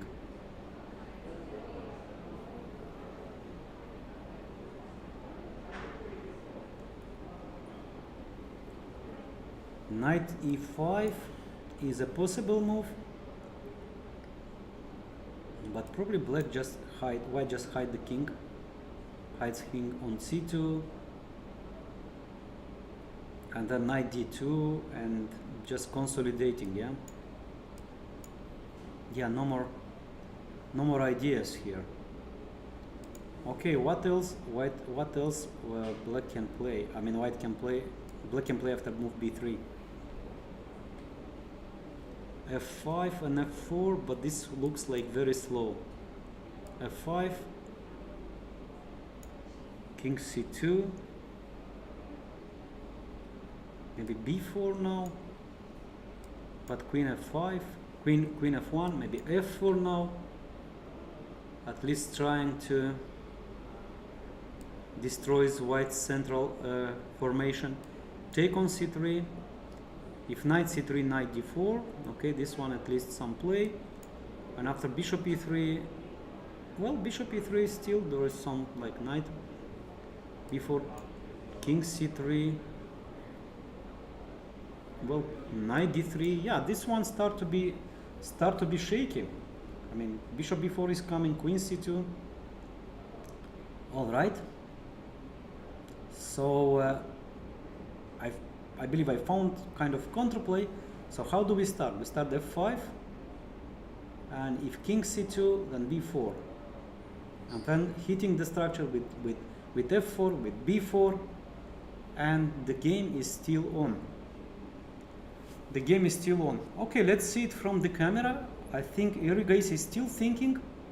Board number 1, what is he doing?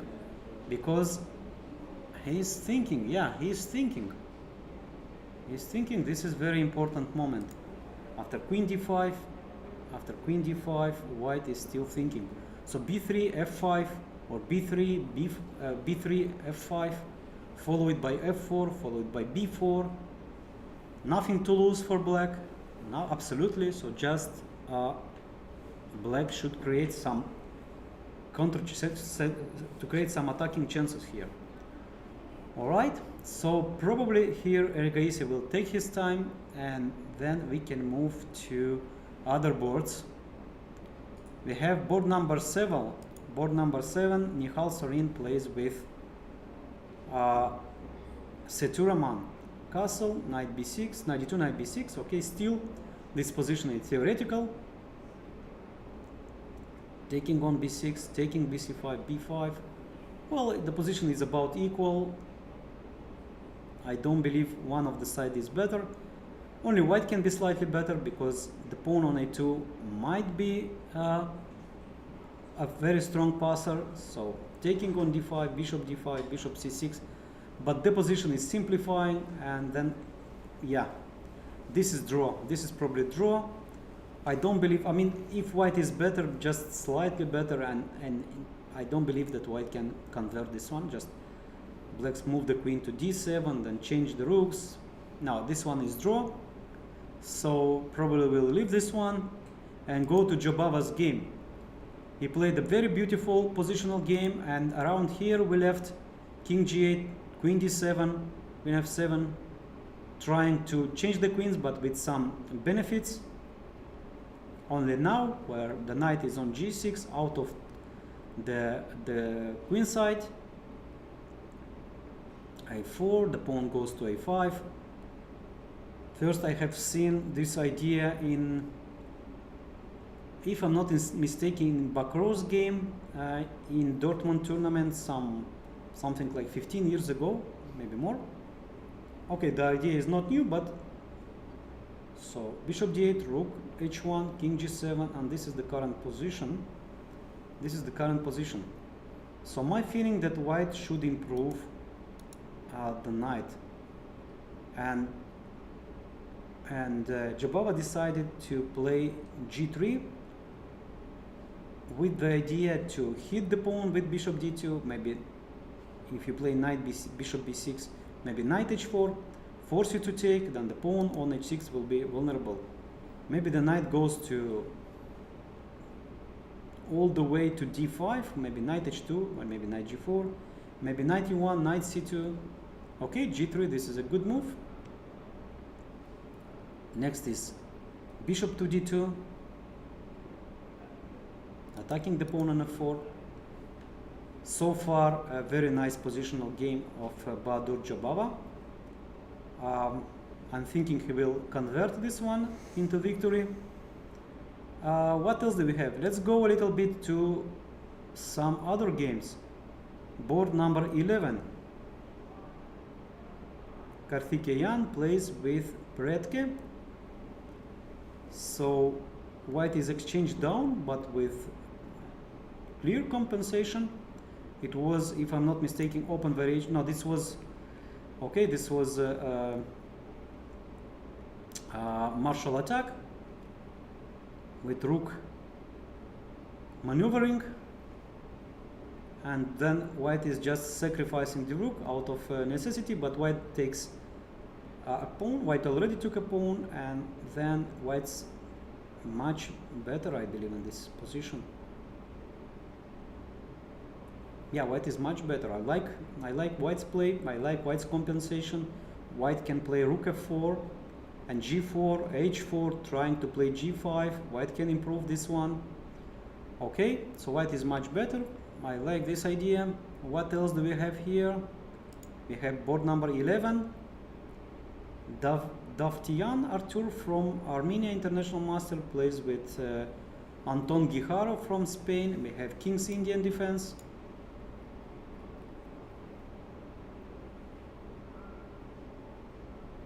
White is active, but white is black is active, but white is very solid here. Well, actually, I don't really understand this maneuver. White just lost two tempes. I mean, took on f5, rook f5, and knight e3. Okay, white didn't allow black to take with the queen, but I don't believe this is good. Still, black can play something like h5, protecting the pawn, or something like rook f7. Black's position is much better. Okay, very good. And what else do we have? I wanted to find the game of Katie. She managed to beat yesterday a grandmaster, a man grandmaster, and this was a crazy game. And today she plays with international master from India. Well, I'm trying to find that board. Yeah, this is the board 34. This is the board 34. She plays London system, very aggressive with h4, castle, knight c5, knight g5, queen b6. Okay, we have seen it before. Bishop e5, bishop d4, taking the knight on c5, and bishop d3. Well, this probably today is not going so good. Yeah, the bishop on g7 is just a monster. I mean, imagine that black moved the knight to d7, opening the bishop. Now this black is just much better here. f4, this is out of necessity, just not to let the knight come to f5, but knight comes to b6, or all the way back to f6. Now this is just simply bad. It's just simply bad for white. Actually, queen c4. I would consider black to play for a direct attack. No, queen c4 takes, bishop e5, king b1, knight b3, a6. Okay, this is the current position. Of course, black is much better, but here we have the famous women Georgian school, yeah, where it's nothing. I mean, just fight, yeah. You're just fighting till the end. You just are fighting till the end. No matter the situation, no matter the position, you're just keep fighting. And I believe this is the case. Well, of course, black is much better.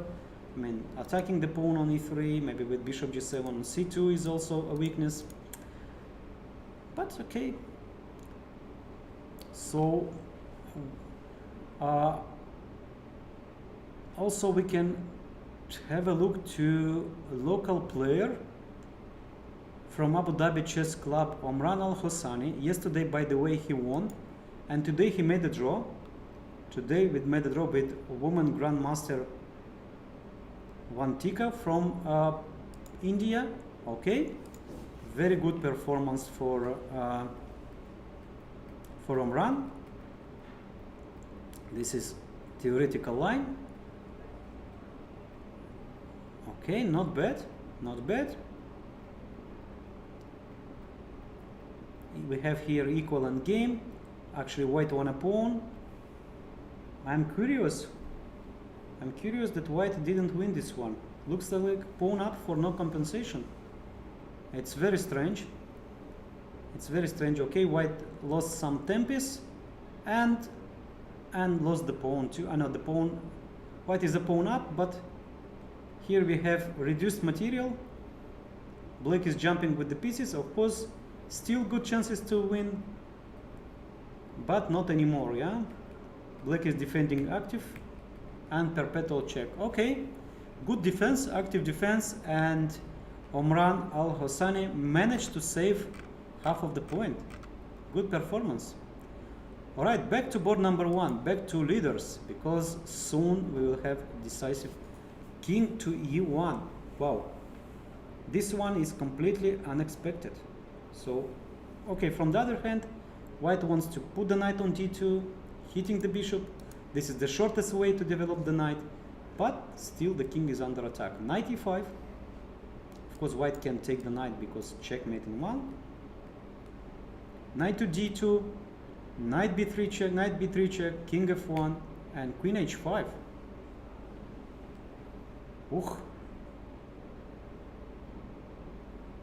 Threatening checkmate on h3, queen g3, and here is the moment. Can black play the move bishop d6?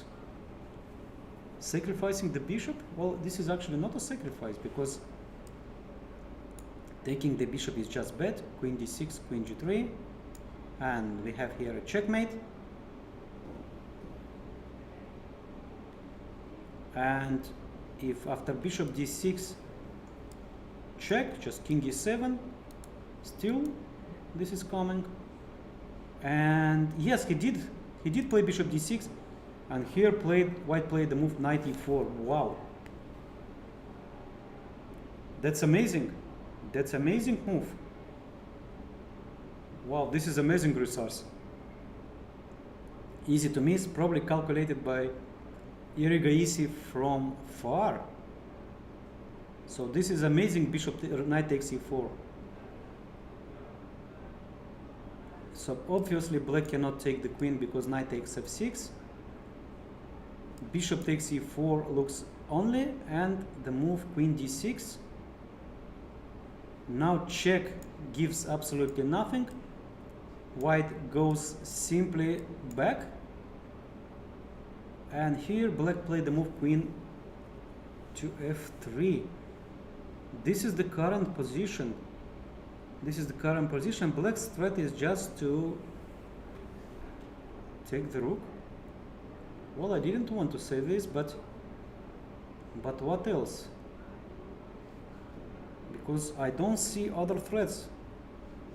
I mean, queen h1, king e2, queen takes a1. So what white can do? Probably a lot of things. White can start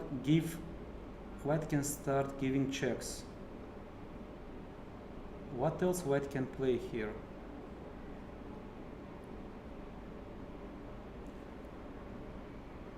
So the rook can't be saved. The rook can't be saved. If white plays a defensive move like queen g3, queen h1 check, queen g1, and I don't see anything here.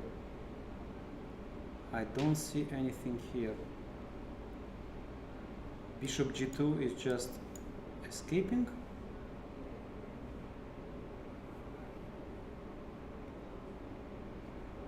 Queen f3, I mean, queen f3 probably here, and the threat is just to move the knight to f4. By the way, this one is not simple at all.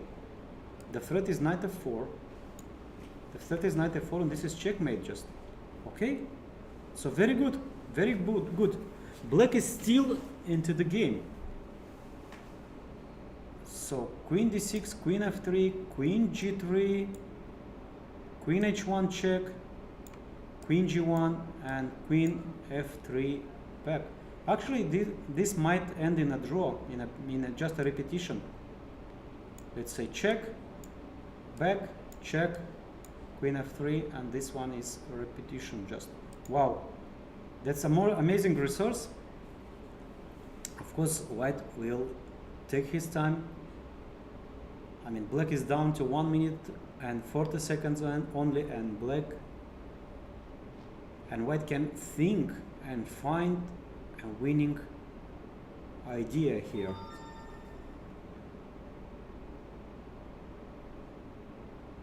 What else white can do? So probably in a way, I mean, in one of the way to sacrifice the rook and then to attack the bishop, yeah? So I'm trying to find the way of.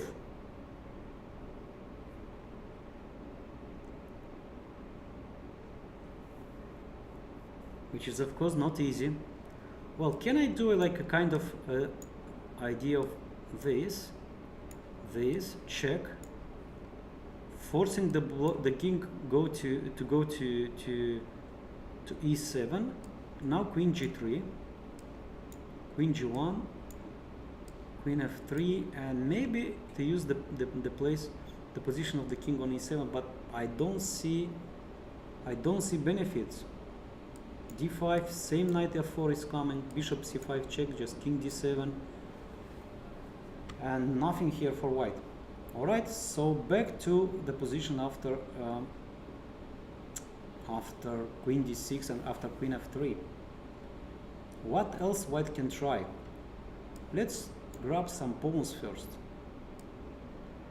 King e7, queen e7, queen a7, and black can't escape from checks, because after king f8, queen b8, there is no king g7 because queen g3, trading the queens. Okay, let's say white managed to grab a7 pawn, which is probably important, or can be important in some lines. Queen c7 back, king e8. Okay, what is next?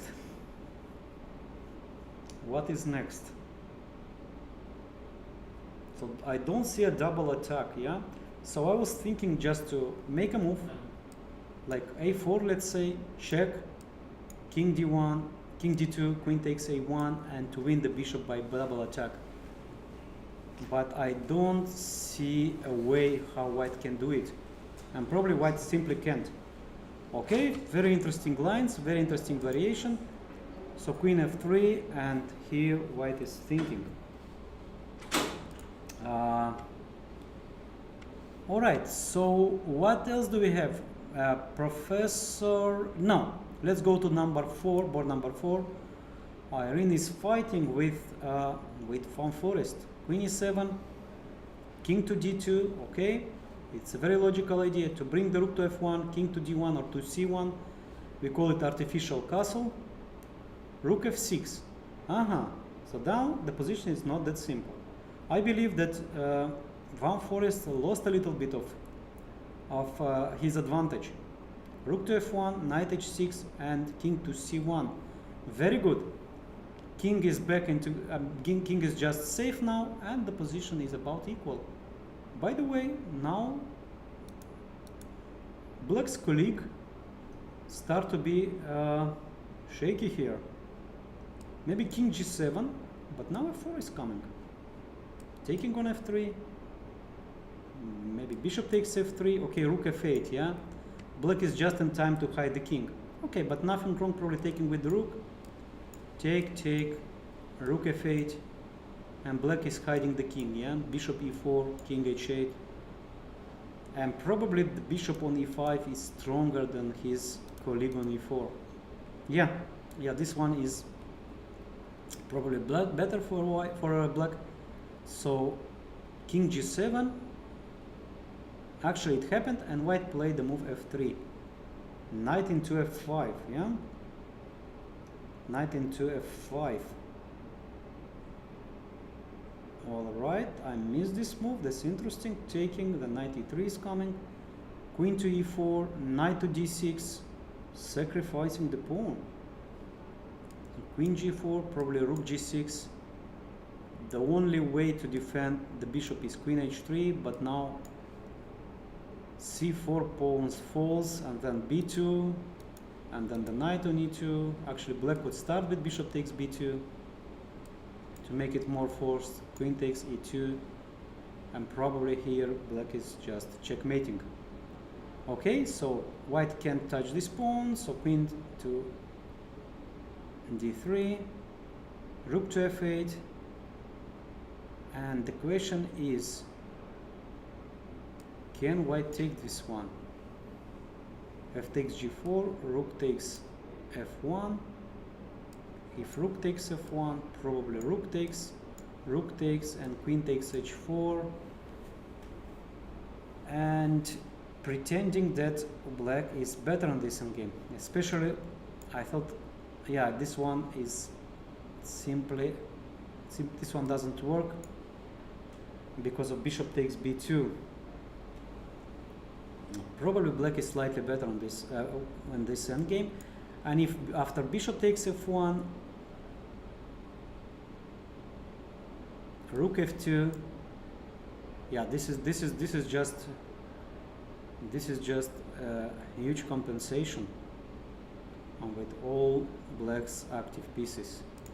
Okay, good move, very good idea for Jordan Van Forest, and here Iran is to face not an easy problems, but okay, I believe it's not that easy. I mean, the move h5 is possible here, by the way.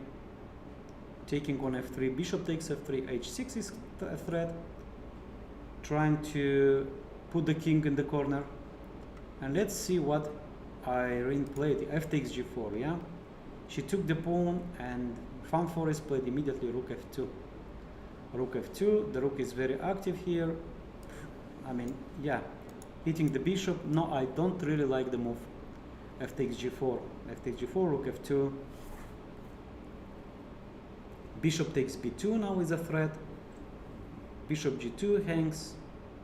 I think Irene missed this one after rook f2. Okay, let's try to defend. I mean, rook takes f2, rook takes f2, and bishop to f3. But queen f6, yeah, double attack, hitting the pawn and the rook, and bishop hangs. Also, yeah, queen f6, rook h3, bishop takes b2, and this one is, black is much better. All right, so Irene is down to 3 minutes only.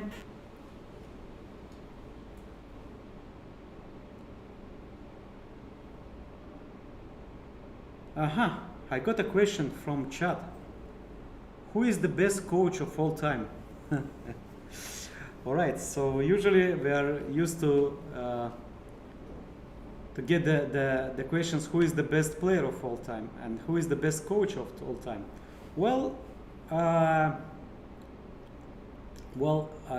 it is hard really to say. I can tell you some names of good coach. I mean, it depends of the level. I mean, for professional level, for grandmasters, for world champions, for beginners. I mean, there are different levels. So let's say let's start from beginners, because this is very important. Actually, this is like it's like fundamental. Yeah, black is. I mean, coach is creating a fundament, which is very important. And I can tell you my example. I was very lucky with my first coach back in 1995 in capital city of Moldova, Chisinau. I had a really great coach. He was not that strong as a chess player. He was probably a candidate master only, but actually this is not so important. I mean, and he managed to create such a nice atmosphere for our group. We were a group of kids, same age approximately, say 7-8 years. That from that group, I mean, many players became like 2 or 3 grandmasters, masters, and really this is very important. Nowadays, there are many good coaches. And seconds, well, I don't want to say any names because really, I mean, it's not probably fair to other coaches, yeah, to less known coaches which really achieved very good results. Maybe they are just not very well known. They are not grandmasters. I mean, it's nothing. You shouldn't be a grandmaster to be a good coach. You can be even a candidate master to create. To develop big talents, to create grandmasters. I'm coaching myself for more than 15 years, working with such players as I worked with Gashimov, with Nisipiano, with many grandmasters. I managed to produce here in the United Arab Emirates first world champion girl under 8, Roda Al Serkal, which is probably a unique result here in the United Arab Emirates, taking into account that here is the country is young, I believe, with not very good, not very long, let's say, chess experience, not very long chess history and culture, and still it is possible to produce world champions here. Well, I believe in almost every country there are very good coaches, and you shouldn't be like titled coach, like have this FIDE senior or FIDE trainer title. You can be a coach, a good coach, even without this title. You shouldn't be famous. You just should love the kids, love the game, and to work hard. All right, what do we have here? Rook takes f2, rook takes f2, bishop f1, and queen f6. Well, very strong initiative for black. I mean, it is compensation for a pawn, but in fact, it's actually I don't really believe that Irene can save this one. Knight to c3, and now probably some unpleasant things to happen, like queen f4 check, king d1, then rook takes b2, and if king b1, probably black can continue with rook d2.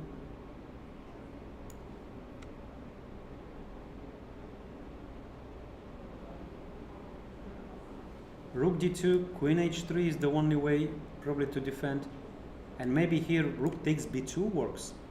I don't know. King takes b2, queen d2 check. If king b1, bishop takes c3, and this is probably checkmate. And if king b3, I believe that this one works, a4. Knight takes a4, queen b4. Ah no, this one is not checkmate. Check, I missed the, from far I missed the move, queen b3. Okay, so maybe actually black just can change the move order. Yeah, this is strong. Bishop, ah no, taking with the queen. I thought a4, but king is red. Yeah. So king b3, queen d2, king b3. Probably knight e4 is one more possibility here, bringing the knight. White cannot take the knight because checkmate on 2. And probably black is winning here. Okay, queen f6, knight c3. This is the current situation. There are many attacking moves. Maybe queen f4, maybe a4, maybe b5. Trying to improve the structure. Yeah, I believe this one is just bad. Let's go back to board number 1 if white made some moves here. Yeah, check, grabbing the pawn just in case, and king e6, king e6. Well, this one I like. Actually, black wants to play king to f5 if he can. Queen a6. Well, king f5, queen c8, king h3, queen g8, king h5. Black managed to escape, but then we have again this position, a check, this, and again perpetual or repetition. So queen b6, king f5, amazing position, just amazing. So white is a full queen side up. White can take the pawn on b5, king g6, but the threats are really strong. And on board 4 we have the game of Irene, just queen f4 and rook d2. This one what I predicted, queen h3 and knight e4, and this one is game over. This one is game over. White is losing. White is losing. I mean, so many threats here. Rook b2, bishop c3, knight c3, knight c3, bc3, queen e4. This one is just impossible to save. Maybe, I don't know, something like bishop d3 here. But knight f2 is coming to all. Okay, so black here won. Very nice game for Van Forest. He managed to outplay Irene Sukandar. Well, anyway, very good tournament for Irene. She is struggling, she is fighting, she is very close actually to score a man grandmaster norm. So two more fighting games. I believe she will be back. So queen h3, knight e4. Let's move it back to board number 1, because this one is really important and decisive moment. So here base is down to 25 minutes. He is still thinking. The position is very sharp, and now I have a big doubt that the position can finish in a perpetual, because after queen takes b5, king g6, no more checks. I think just white overestimated his position.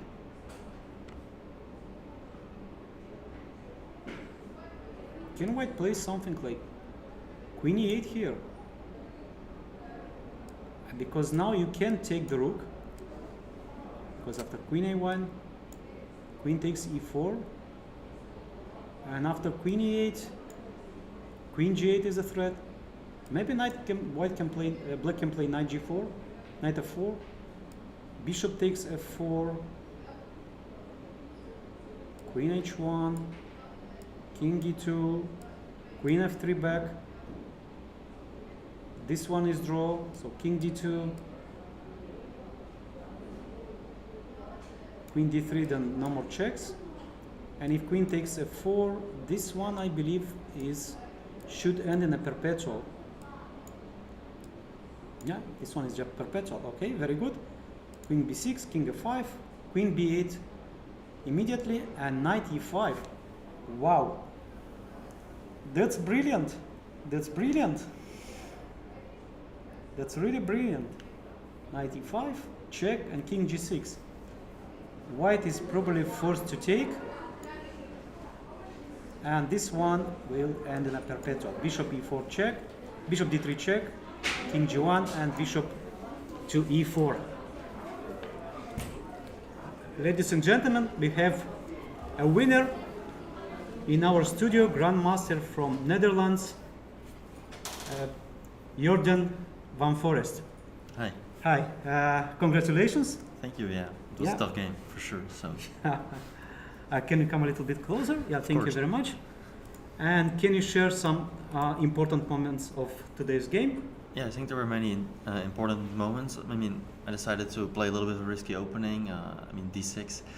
But I was quite happy to see this, because now we get a kind of King's Indian setup, and we were going to get a complicated game ahead. And I decided not to play bishop g7 immediately, because I want to maybe play bishop h6. I wasn't sure just...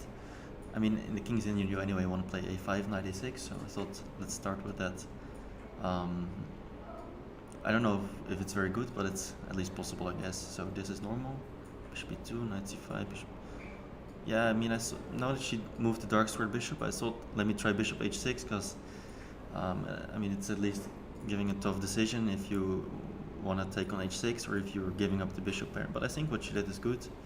But I wasn't sure about bishop g4. I mean, I thought if she plays knight f3, probably white is still a little bit like better, and then you play like queen c2 and maybe try to castle queenside. How do you defend the pawn? I thought I was gonna go queen. I thought knight f6. There's probably knight e5. I mean, it's very drawish. Queen e7, knight g4. Right.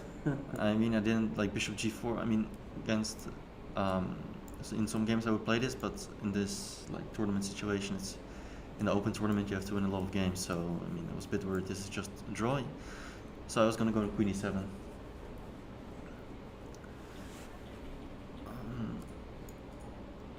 Yeah, now I mean instead of knight f6, queen e7. Yeah, I mean white has many ways of playing. I lost very similar game to Pragdananda recently in Rapid, where he was already castled queenside, but now it's not so easy to castle queenside. So in that game, I mean the king was, let's say, on b1, and I mean I had this dark squared bishop, but there was no counterplay. But here, I mean, if white wants to castle queenside, he has to play with knight d2, and it takes a long time.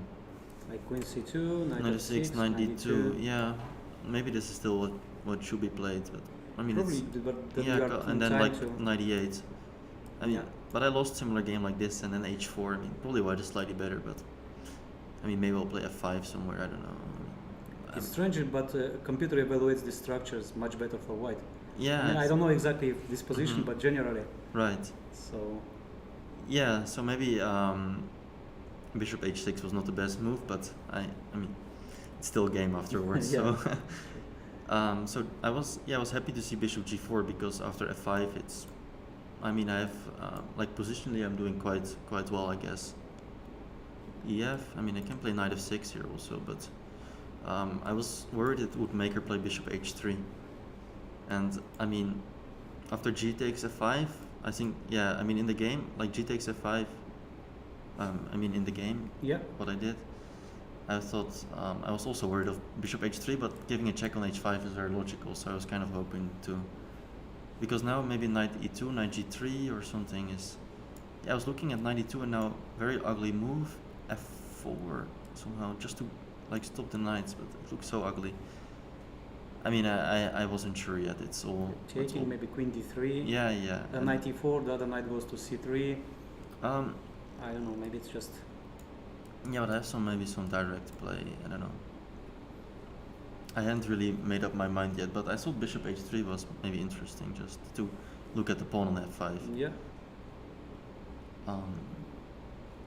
Yes. Knight f6, knight e2. I forgot. I had some other ideas like castles, knight g3, knight e8. It looks a little bit risky, but maybe there's no tricks.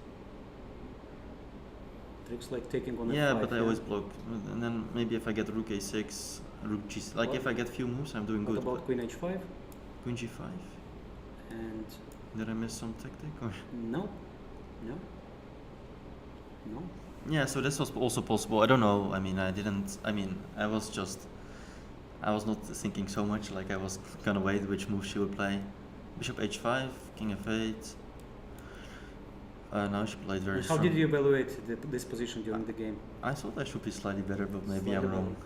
No, well, I don't know exactly, but I think, you are absolutely But I thought right. she played a really strong move h4 here. Like, this is very strong because if I get few moves, I can easily just crush and win the position. But h4 now she often wants to play knight h3, knight g5, and just give up this pawn, and then I lose my bishop, and then my pawns in the center are quite weak, and then sometimes castle queenside as well. For example, if I play knight f6 here, knight h3, rook g8, knight g5, I think just takes. I mean, maybe computer will say this is good for me, but I was not sure, like queen e2 or bishop e2 even. I mean, just giving up these pawns and then just castling queenside.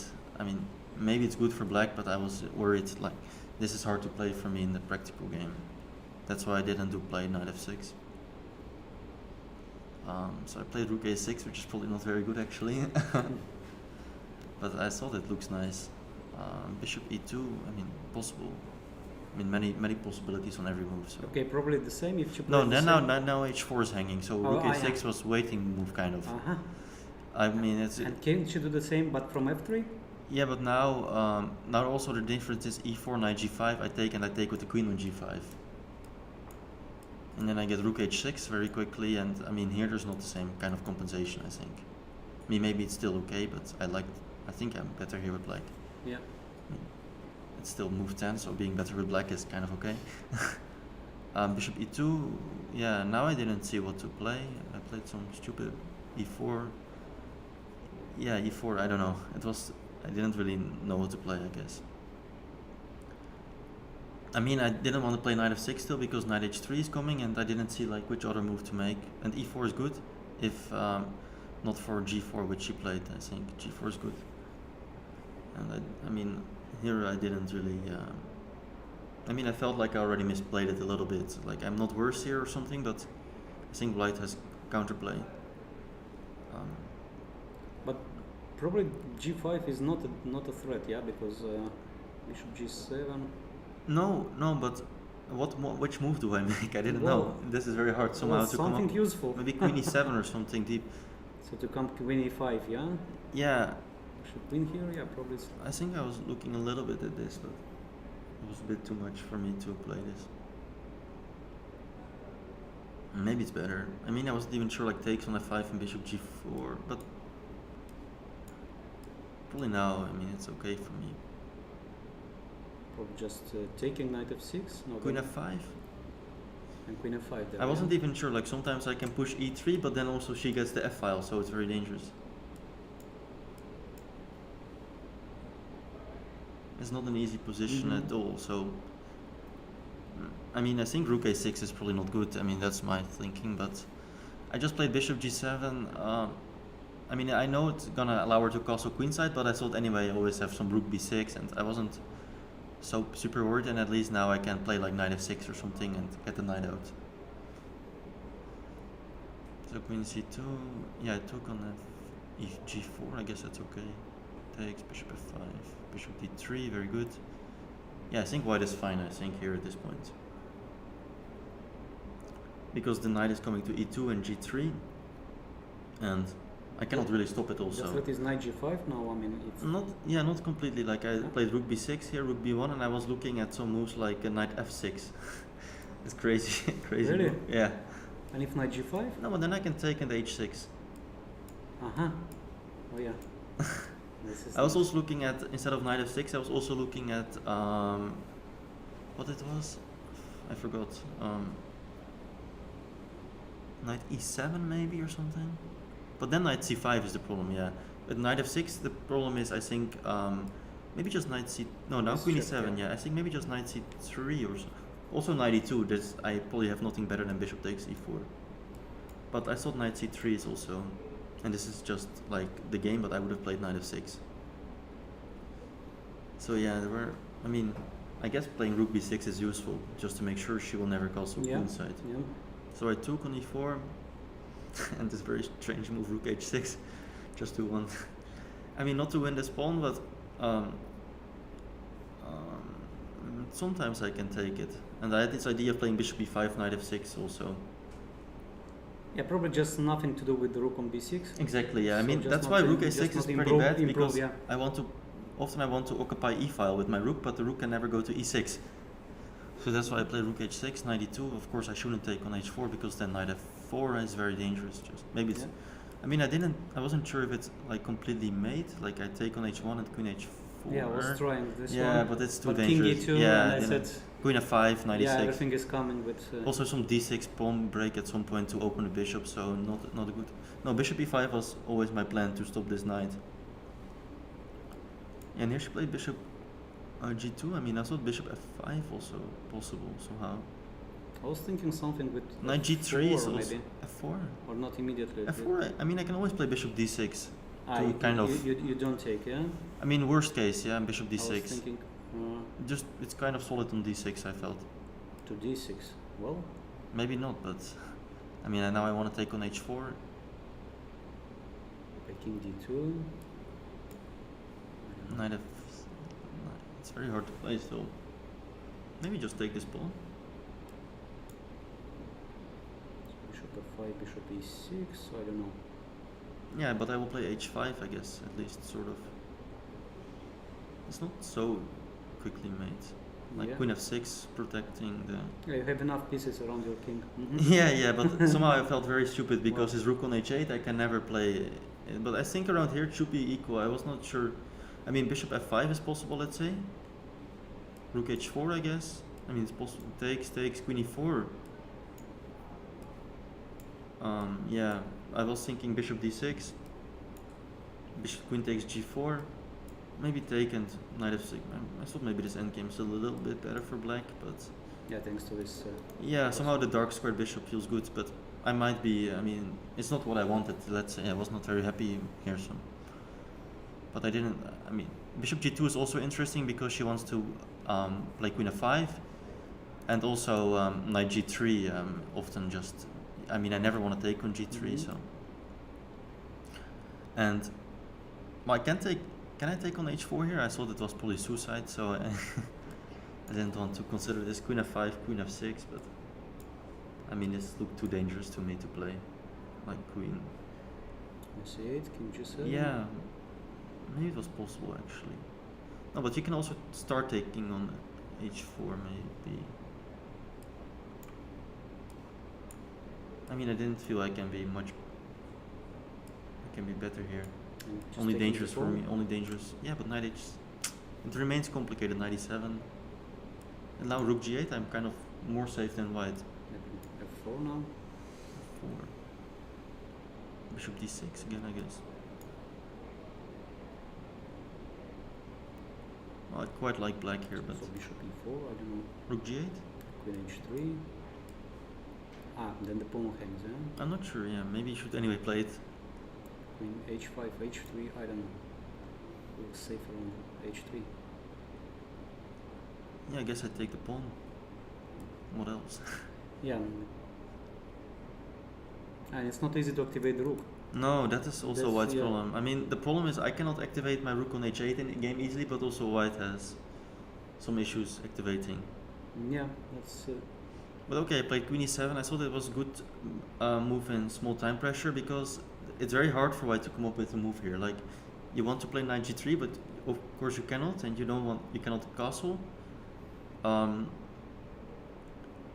So which move do you make? It's not easy. And I just want So to play if queen f5 now, queen f5, knight f6. and then we don't want to take the pawn at least.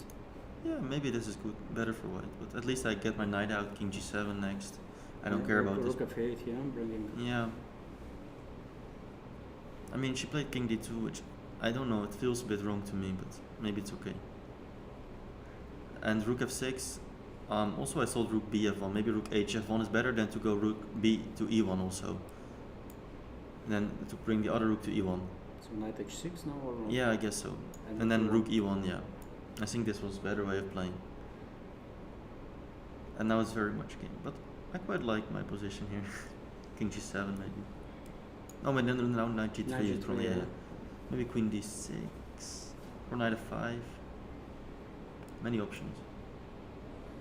It feels to me like black is slightly better here because my bishop is better. Yeah. But I thought it was anyway not a big deal for white. Rook bf1 and now knight h6, king c1, king g7. Now I get my pieces out and my bishop on d5 is just very strong. f3 also felt like weakening too many squares, but I understand she wanted to activate her pieces. Maybe with the same idea, but f4. I don't know. f4, yeah, I thought bishop. At least some forcing. Bishop d6, d6 yeah. maybe just. And the knight can't come. Knight g. No, knight g. Knight 3 check once. Yeah, that was the problem. Yeah. Maybe just knight c3 here, knight e4. Maybe that's better, yeah, to give this Just pawn. give this pawn, yeah, Mhm. and try to come. But knight on e4 is not doing so much, yeah. I mean, but okay, I understand. Maybe Yeah. knight f5 I go here. It's quite dangerous for white, I think. Knight e4, knight e3 probably works for black. I mean, Well, maybe you want queen c3 or? I want some tricks like this, maybe. I don't Wow. know. Probably not. Okay, this is too much. It's interesting, And yeah. that's too much. It's.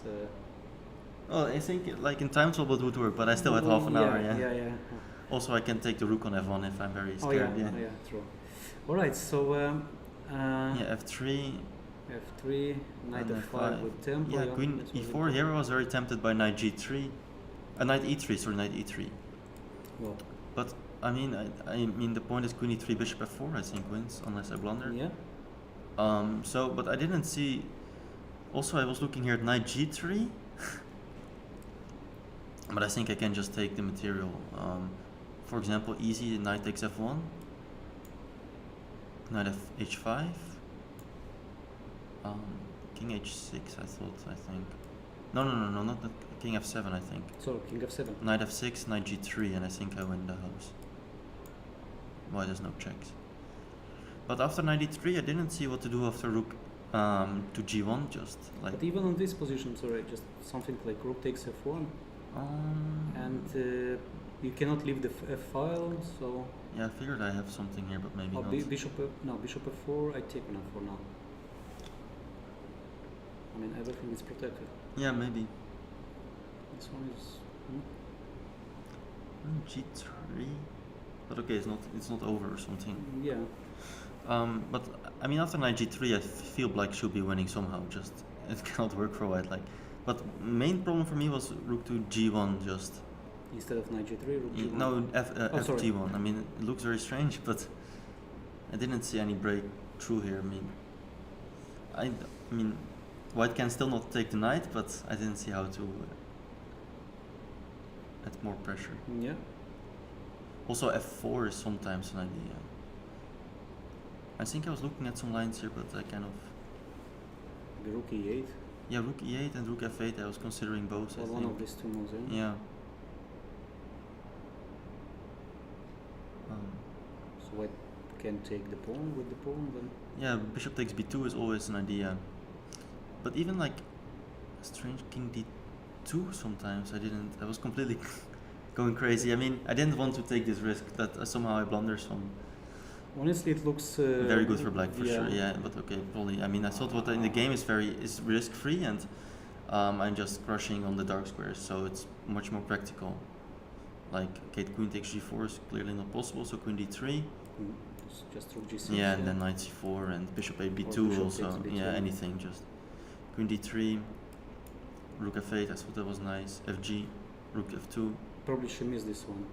Yeah, but Rook F2 yeah, rook F. But even takes taking on F1. F1 is very good for black. I Yes, mean, yeah. rook F1 take queen H4 is probably winning endgame. So, but okay, takes, and I saw the last chance here was bishop F3.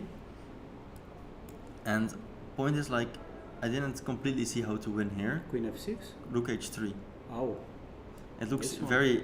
It was like only way to keep the pieces together. Yeah. And bishop B2, let's say. I mean, then king D2, and I mean, it's not so easy. King E1 is a threat, for example. I was looking at some very strange line. I can show it. Yeah. Just. I mean, I thought I should find something here, but I was looking for fun at B5, just for fun. Yeah. I mean, CB, C4, Queen E3, Bishop B2, King D2. C3, King D3, Queen F. Wait, what was my move? Queen F6, Queen F2. Ah, yeah. Queen G6, King E3, Knight C4, and King D4, Queen B6 or something. Yeah, that. But Queen. I mean, maybe Can I go here? it should be made. No, like somehow. Queen D6. Yeah, King E4. King E4. Now all the way back. White has not even any check, so we maybe instead of no, Queen D6 must, otherwise King G3. Yeah, maybe not so easy. Yeah. Check King D3. Check. King E3 and then Queen B6. And what about this check? King D3. Back. King E3. And then Knight D4. Yeah. Yeah, I mean I was looking for fun just at this line. I mean it's in. Okay. I mean it should be winning somehow, but Yeah, I mean probably. it's not very relevant. But I thought this was like less practical chance to play some. I mean B5 is not forced, but it looks nice. I mean I have bishop takes B2 ideas also, but I mean here it's not completely over. Like bishop B2 even king. D2, C2. King or even D2, D1, maybe. yeah, something like this, and my rook just- gets trapped. yeah, so just- yeah, that's why I have to be a little bit careful here. Mm-hmm. And Queen F6 still Rook H3. So what was your? I had no idea yet. I mean, I just spotted this. I thought like I have many ideas like Queen F6, Rook H3. I can give check on F1. I mean, it should be good for me somehow Yeah, just by yeah. intuition. So I didn't. I mean, but she played Bishop F1, and now it's just everything is collapsing for white. Yeah, I mean, I just have to be careful not to take on C3 because it's always a check. So like here, Bishop C3, Queen so C3 I was check. trying to checkmate it here. Ah, maybe it's mate, yeah, but I didn't But, see like after King B3, is it mate? Knight E4. Oh wow. First of all, I was trying with Yeah. A4 to Probably it's also winning, but no, because Knight takes A4. Ah, there's Queen Check, B3, yeah, and yeah, Queen yeah. B3, yeah. and probably here only Knight E4 wins. Okay. I don't know. Yeah, that's for the gallery, but Queen D3 here, you know, I would be a still little not, bit yeah? scared. A4, King A, King King A4, Knight C3. Yes, Checkmate. yeah, it's probably mate, but no, but Yeah. A4, King A3, Queen C1, King A4, Knight C3, King B3. No checks. No checks, but Some silent move. Yeah, King Knight Yeah. E4 back or something. to E4. Yeah. All right. Rook H2. Just trying, you know. Maybe Knight E4 was not most accurate. Maybe Knight to D1. I don't know, but what the Knight is doing on D1. Knight E2 also, just to cut Knight the E2. second rank. And then Knight D4 also after Queen C2. Oh yeah, the square is important. I mean, but this was not necessary. I didn't see any of this. I saw Knight E4 was winning. That was good enough for me. Yeah. It's just collapsing here for white. So very complicated game. I mean, I think probably a lot of mistakes by both, but interesting for sure. Yeah. Okay. This is King's India. Yeah. I mean, Exactly. You yeah. don't know you're better, you're worse. I mean, Nobody knows what's going on. Exactly. But, yeah, usually if you have good dark squared bishop and king's in, it's looking good. yeah. This is the key of the success. Yeah. This. Exactly, yes. It's very important. Because Okay. sometimes it can be very bad. Congratulations. Okay, thank How you so much. How your tournament is going so far? It's going quite well. I mean, I'm +4 by now and 2 more rounds to go. But I mean, last 2 rounds will be, of course, very tough against super strong opponents. But going quite well. I mean, up to this point, I guess. Is this your first visit to UAE? Yeah, it's first visit actually. Alright. So I'm enjoying here. I mean, it's a little bit warm outside. So I've been to the pool and to swim in the like the private beach here. Right. but I go a lot to the gym. The gym is very nice, but otherwise it's not very easy to do something. I've been only to the Marina Mall. Yeah, probably comparing to Netherlands. So here is, yeah. Yeah, I thought I was in raining. India for the Olympiad. It was warm, but this is I cannot survive more than 10 minutes outside. So yeah, Okay. but the AC is nice, I guess. Yeah, actually, this is the salvation Yeah. from the hot outside. All right. Okay, thank you very much. Thank you so much. Thank you. See you. I Bye. wish you good luck. Thank you.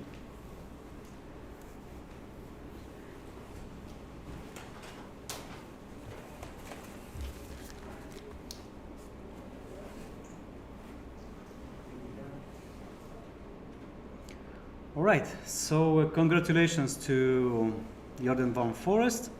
He is joining the lead, and we have one more game in progress on top boards. We have board number three, and Yakuboy plays with Tomaszewski. This is the current situation, and Yakuboy is much better.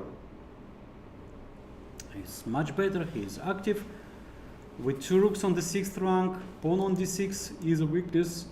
I mean, just white can improve forever this position, like doubling the rooks on the 6. Maybe using the way of the second weakness, playing g4, h4, rook g2, g5, to get the square, to get the knight to d5. Well, this is really nice for white. And what else do we have? Predke managed to win against Indian Karthikeyan. Honestly, I was thinking that white is playing for a win here. White is playing for a win. I thought that white just can play something like rook f4 with h3, g4, but probably it's not that easy. And rook takes h5, and I think that white missed this very nice counter-attack with rook takes d4, takes and b4, takes, and white is just not in time to come with the rook. Okay, very nice game of for Alexander Predke. White makes the queen, but black is checkmating first. Okay, let's try to find the checkmate. Rook there, king goes to h3, queen f1 check, king h4, and 1 second, maybe it's not that easy. First queen e2 check, king h3, we take the pawn, king back, and what is the checkmate? Queen e2 check, king f3, if we check from here, if you check from there, king h5, white is resisting somehow. So something is bad with my calculation. King h3, maybe queen f1 check, king g4, oh yeah, this is checkmate. This is checkmate. Rook c4, king h5, and queen takes f5. This one is checkmate. And we have a draw. We have a draw on board 1. We have a draw board 1. Absolutely crazy game. Probably one of the most beautiful game I have seen in this year, in the recent year. Knight e5, queen c8, king g6, queen g8, king f5, and white decided that of course nothing else than check, king g1, check, and everything ended in a perpetual. Wow, this is a really amazing game. It's probably one of the beautiful game. I will analyze, probably not only me, but all the chess lovers in the world, in chess world, will analyze this game with a lot of possibilities, with attack, with sacrifice, with missing chances, I believe. And in the end, everything end up in the draw, in a perpetual. So what else do we have? We have one more game in board number 7. Nihal Sarin plays with Seturaman, and somehow black lost the pawn. I don't really understand why black should go crazy with rook d8. I mean, instead of queen f3, why not just to play simple move queen d7? Probably white is slightly better, but normally this shouldn't end in a draw. So rook c7, rook d8, queen b7, e4, and white won a pawn. Of course, nothing is simple here. Well, we have a little bit of mistakes, yeah, in the transmission. And if this is the current position, this is of course draw. This is of course draw. Okay, no intrigue here. We have one more draw, and what did Jobava do? He lost the exchange somehow. What's going on? Wow. I can't believe this happened. White is still pressing. Check. White is improving the position, and this is the big mistake. Wow. Okay, so this one inaccuracy and you lose the game. So rook h8, knight f8, and rook is locked down. Rook is trapped. Rook is trapped, and king g7, no way to defend. This is terrible mistake. This is terrible mistake of Bahadur Jobava. Yeah, that's a big miss. Takes g4. Okay, still probably white keeps some chances to make a draw, but this is already something. Takes king d2, coming all the way, and this is exchange up and good chances to convert for black. Probably not easy, because still, I mean, one of the pieces should defend the pawn, should be a guard here, probably the rook. So black activates the king all the way to e3, and in some position just black give the pawn on d6 and attacking the pawn on d3, and this should be the winning plan. So king f6, king g5, king f4, king d3, and so on. If you let me to come in, then I'll just activate the rook. Okay, it's not that easy. Still some chances to draw this game, but this is of course not that Jobava really wanted to. Such a big blunder of Bahadur Jobava. Well, I believe he will not sleep this night. Will not sleep tonight. Well, it happens. It's just nobody feels safe from this kind of mistakes. And what else do we have? Let's move further. Board number 12. Katie, she is fighting, but she is down. She's 3 pawns down and probably lost position. Yeah, bad day for Georgians today. They are both about to lose. And from the boards, from the leaders, we have also board number 10. Daftiyan Artur is playing against Anton Guijaro. Black is much better. Black controls the only open file. But of course, it's not that simple.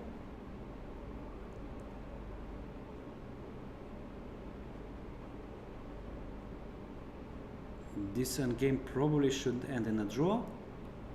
Still black is better. Still the position is better for black. I mean, black is just trying to attack the pawn. Maybe something like rook b3, rook c2, white plays c5. Immediately black can't win these pawns because pawn b7 hangs. But something like simple rook d2. Rook d2 takes. Still not easy. Always some chances. Maybe black is just not enforced to play rook d2. Just first, maybe it's king f6, king h2, king d5, and this position is with good chances to win. g4. Well, still some practical chances for white, thanks to this passer. So king c4, rook g3. I sacrifice all my pawns on the queen side, but I am quite fast on the king side. Well, probably white should convert this one. All right, we have some more results.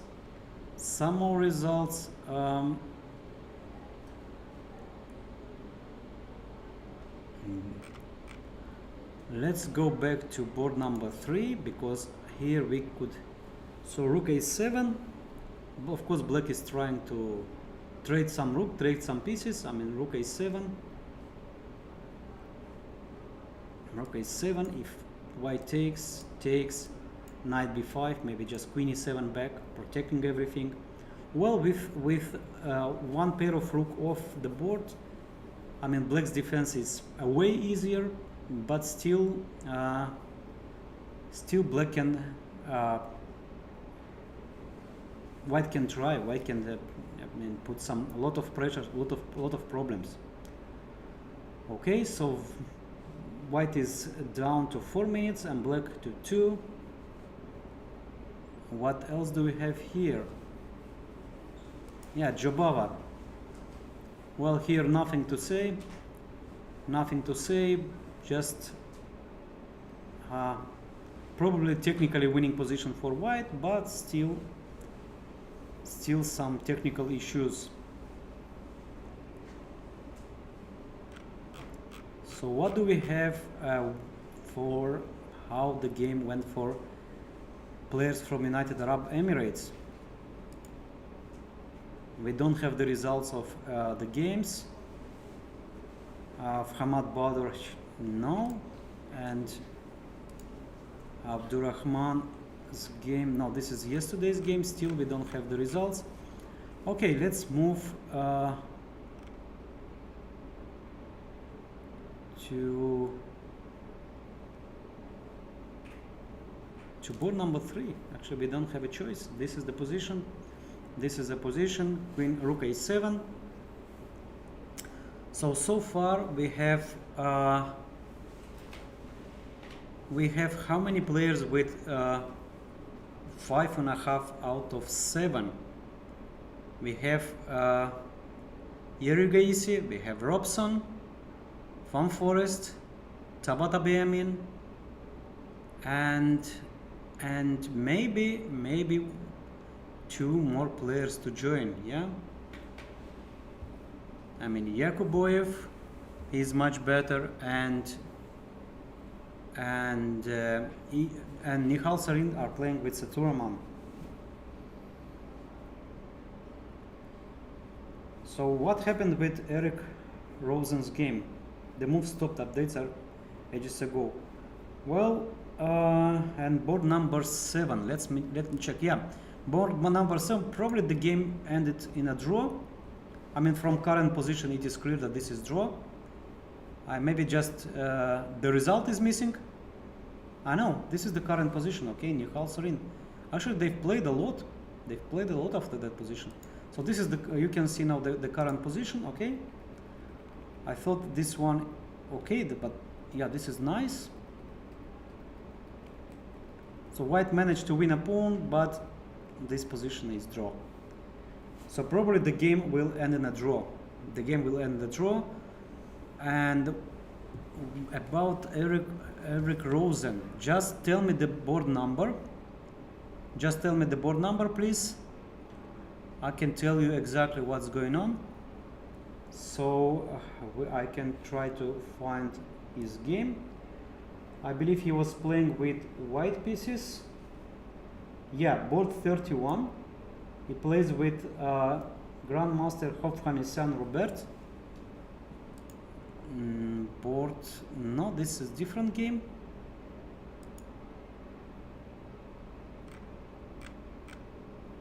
This is a different game, board 31, yeah?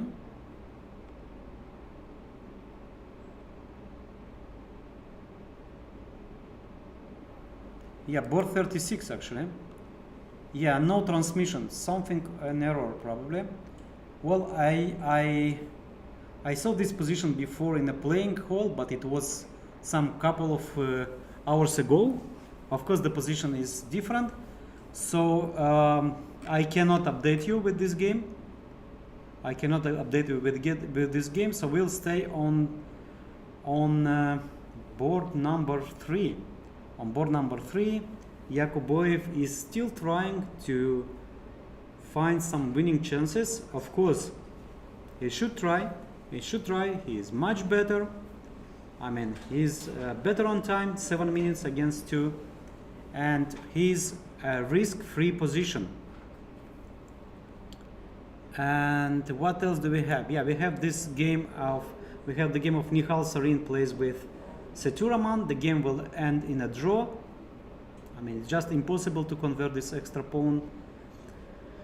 Well, absolutely no way, yeah, to win this position. To check, King F3, and just waiting, and that's it.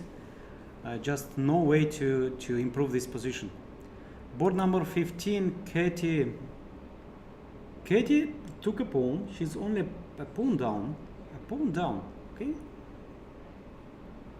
Georgia school is known for fighting spirit, and this is what she's demonstrating now. But of course it's not easy. Well, let's go back to board number 3. Board number 3, rook a7, and white is trying to. Okay, let's think how white can improve. Honestly, probably white should keep both pair of rooks. And how to do this? It's not that easy, yeah? Because on rook b2, black just continue chasing the rook. And if white plays something like rook b2, rook f2, rook b3, black's rook become very active. So rook takes f7 instead, takes knight b5. Probably black is forced to go back to e7. I don't believe that queen b8 is a better choice.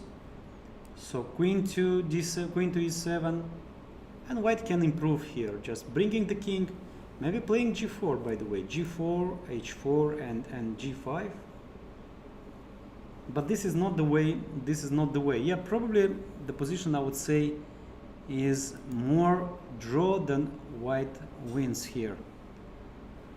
All right, so I'm trying to update you with the results of the round. So Abdurrahman won his game against Aditya. Very good. Hamad Badr lost. Well, this is not so good. All right, but he's still learning. This is his first tournament in such a strong company. And what else do we have here? Aryan Chopra managed to defeat Rahman Zaur from Bangladesh. Arjun won against Sadwani. Wow, this is a surprising result. Okay, Hagobian won against Shamni Hill. Saman from India managed to defeat Kuibakarov. Taimur from Australia. Adiban won against Kushagra from India. All right. So let's stay on this round, yeah, on this game. So Nihal Sarim Sethuraman, again we have some mistakes, in live transmission, because the position is still the same. It's still the same. Anton Gihara is probably close to convert his extra pawn, but it's not that easy. No, actually the pawns are equal, but black is active. Black is more active, and g5, and here I believe that both moves are winning. I mean, the easiest way is just king c4, g6, king b3, g7, rook a8. Black's rook is just in time to win. So king takes c4, nothing to play here. The game is over, and Anton Gihara is back. He's back to the tournament. He will be 4.5 out of 7. Okay, not bad.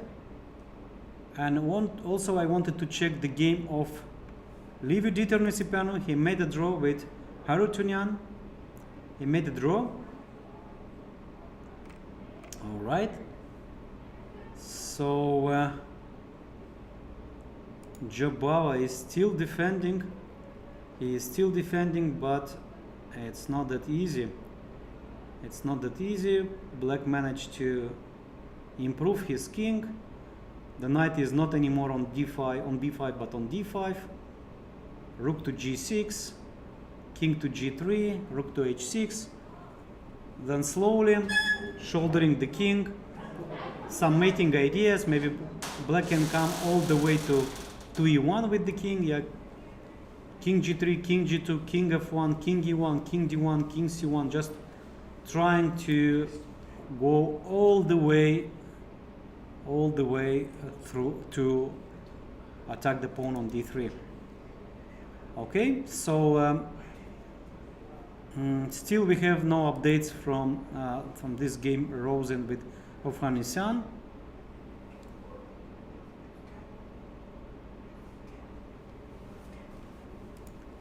Anton Guijarro is just winning. I mean, just king b3. I mean, this is just resignation. This is just resignation. g7, rook g8, g7, rook a8, and then rook g8, and the game is over. So we got some news. We got some news from the playing hall. Evgeny, yeah. The game of Rosen is updated. What about Evgeny? First of all, this is the game from Evgeny's. And yeah, after rook a7, white is still thinking. White is down to 1 minute. White is down to 1 minute. White is thinking. And let's see what Rosen is doing. Board number 35, if I'm not mistaken. Well, let me find it from here. Yeah, updated, but where are the moves? Not really. Not really. We have the same position. We have the same position, and we still don't have the moves. Updating, but very slowly. So moves are coming by, let's say, clusters. Yeah. So okay, all right. So soon we will have the current situation. Knight f5, rook g8. Meanwhile, we can see what the game of Professor. Even the game of Professor is not updating. Let me try to refresh the game. I don't know what to do actually. It was not the best idea to do this, but white lost on time. I don't believe it. I don't believe it happened. Still, probably we have some small issues with live transmission. No moves from this game. All right. So today, probably some.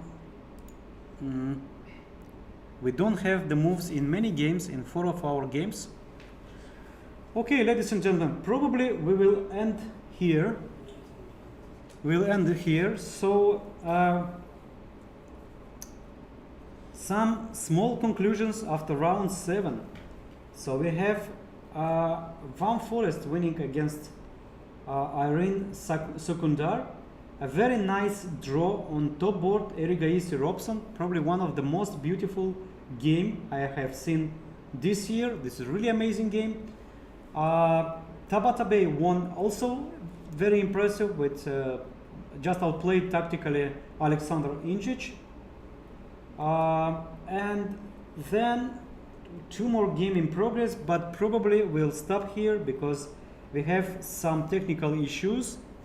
Thank you very much for watching me. I'm Grandmaster Viorel Iordăchescu, known also as Violord. And tomorrow we have round 8 here in Abu Dhabi from 5 o'clock local time.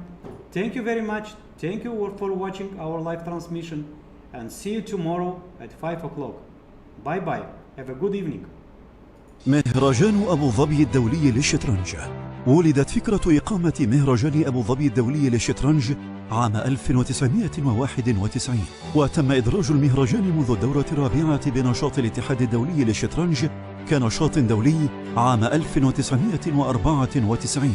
وهذا يعود لدعم المغفور له بإذن الله الشيخ زايد طيب الله ثراه للشباب والرياضة، وهو القائل: إننا نتطلع بكل فخر واعتزاز إلى أبنائنا الشباب لأنهم جيل الحاضر والمستقبل. وخلفه المغفور له الشيخ خليفة بن زايد طيب الله ثراه لتشهد دولة الإمارات عصرا مزدهرا في مختلف الرياضات، وعلى صعيد دعم وتطوير وإقامة المنشآت الرياضية ذات المعايير والسمات العالمية. وتستمر مسيرة العطاء والدعم والاهتمام والرعاية من صاحب السمو الشيخ محمد بن زايد آل نهيان رئيس الدولة حفظه الله، بالحرص الدائم والمستمر على حث الشباب على التميز وتمثيل الدولة بأفضل صورة في مختلف المحافل الدولية. وهو القائل حفظه الله: إن الأوطان تقوم على العقول ولا تقوم على ما تملكه من ثروات وموارد. وخلال دورته 27 نجح المهرجان في الترويج لمدينة أبو ظبي كواحدة من أهم المدن الجاذبة للسياحة في العالم، ونجح أيضا في خلق جيل جديد من اللاعبين الإماراتيين الحاصلين على التصنيف الدولي في لعبة الشطرنج. وقد ضمت الدورة 27 أرقاما قياسية لعدد اللاعبين المشاركين ليصبح المهرجان واحدا من أهم المهرجانات العالمية للشطرنج. وتنطلق الدورة الجديدة من المهرجان خلال الفترة من 16 حتى 26 من أغسطس عام 2022 تحت رعاية سمو الشيخ نهيان بن زايد آل نهيان رئيس مجلس أبو ظبي الرياضي. وينظمه نادي أبو ظبي للشطرنج والألعاب الذهنية بالتعاون مع مجلس أبو ظبي الرياضي واتحاد الإمارات للشطرنج. وتضم الدورة الجديدة من المهرجان 11 بطولة دولية مسجلة بالاتحاد الدولي للشطرنج بمجموع جوائز قيمتها 287 ألف درهم إماراتية. مهرجان أبو ظبي الدولي 28 للشطرنج، ربع قرن من الإنجازات والتحديات الرياضية في مكان واحد وعلى أرض واحدة، إمارة أبو ظبي. مهرجان أبو ظبي الدولي للشطرنج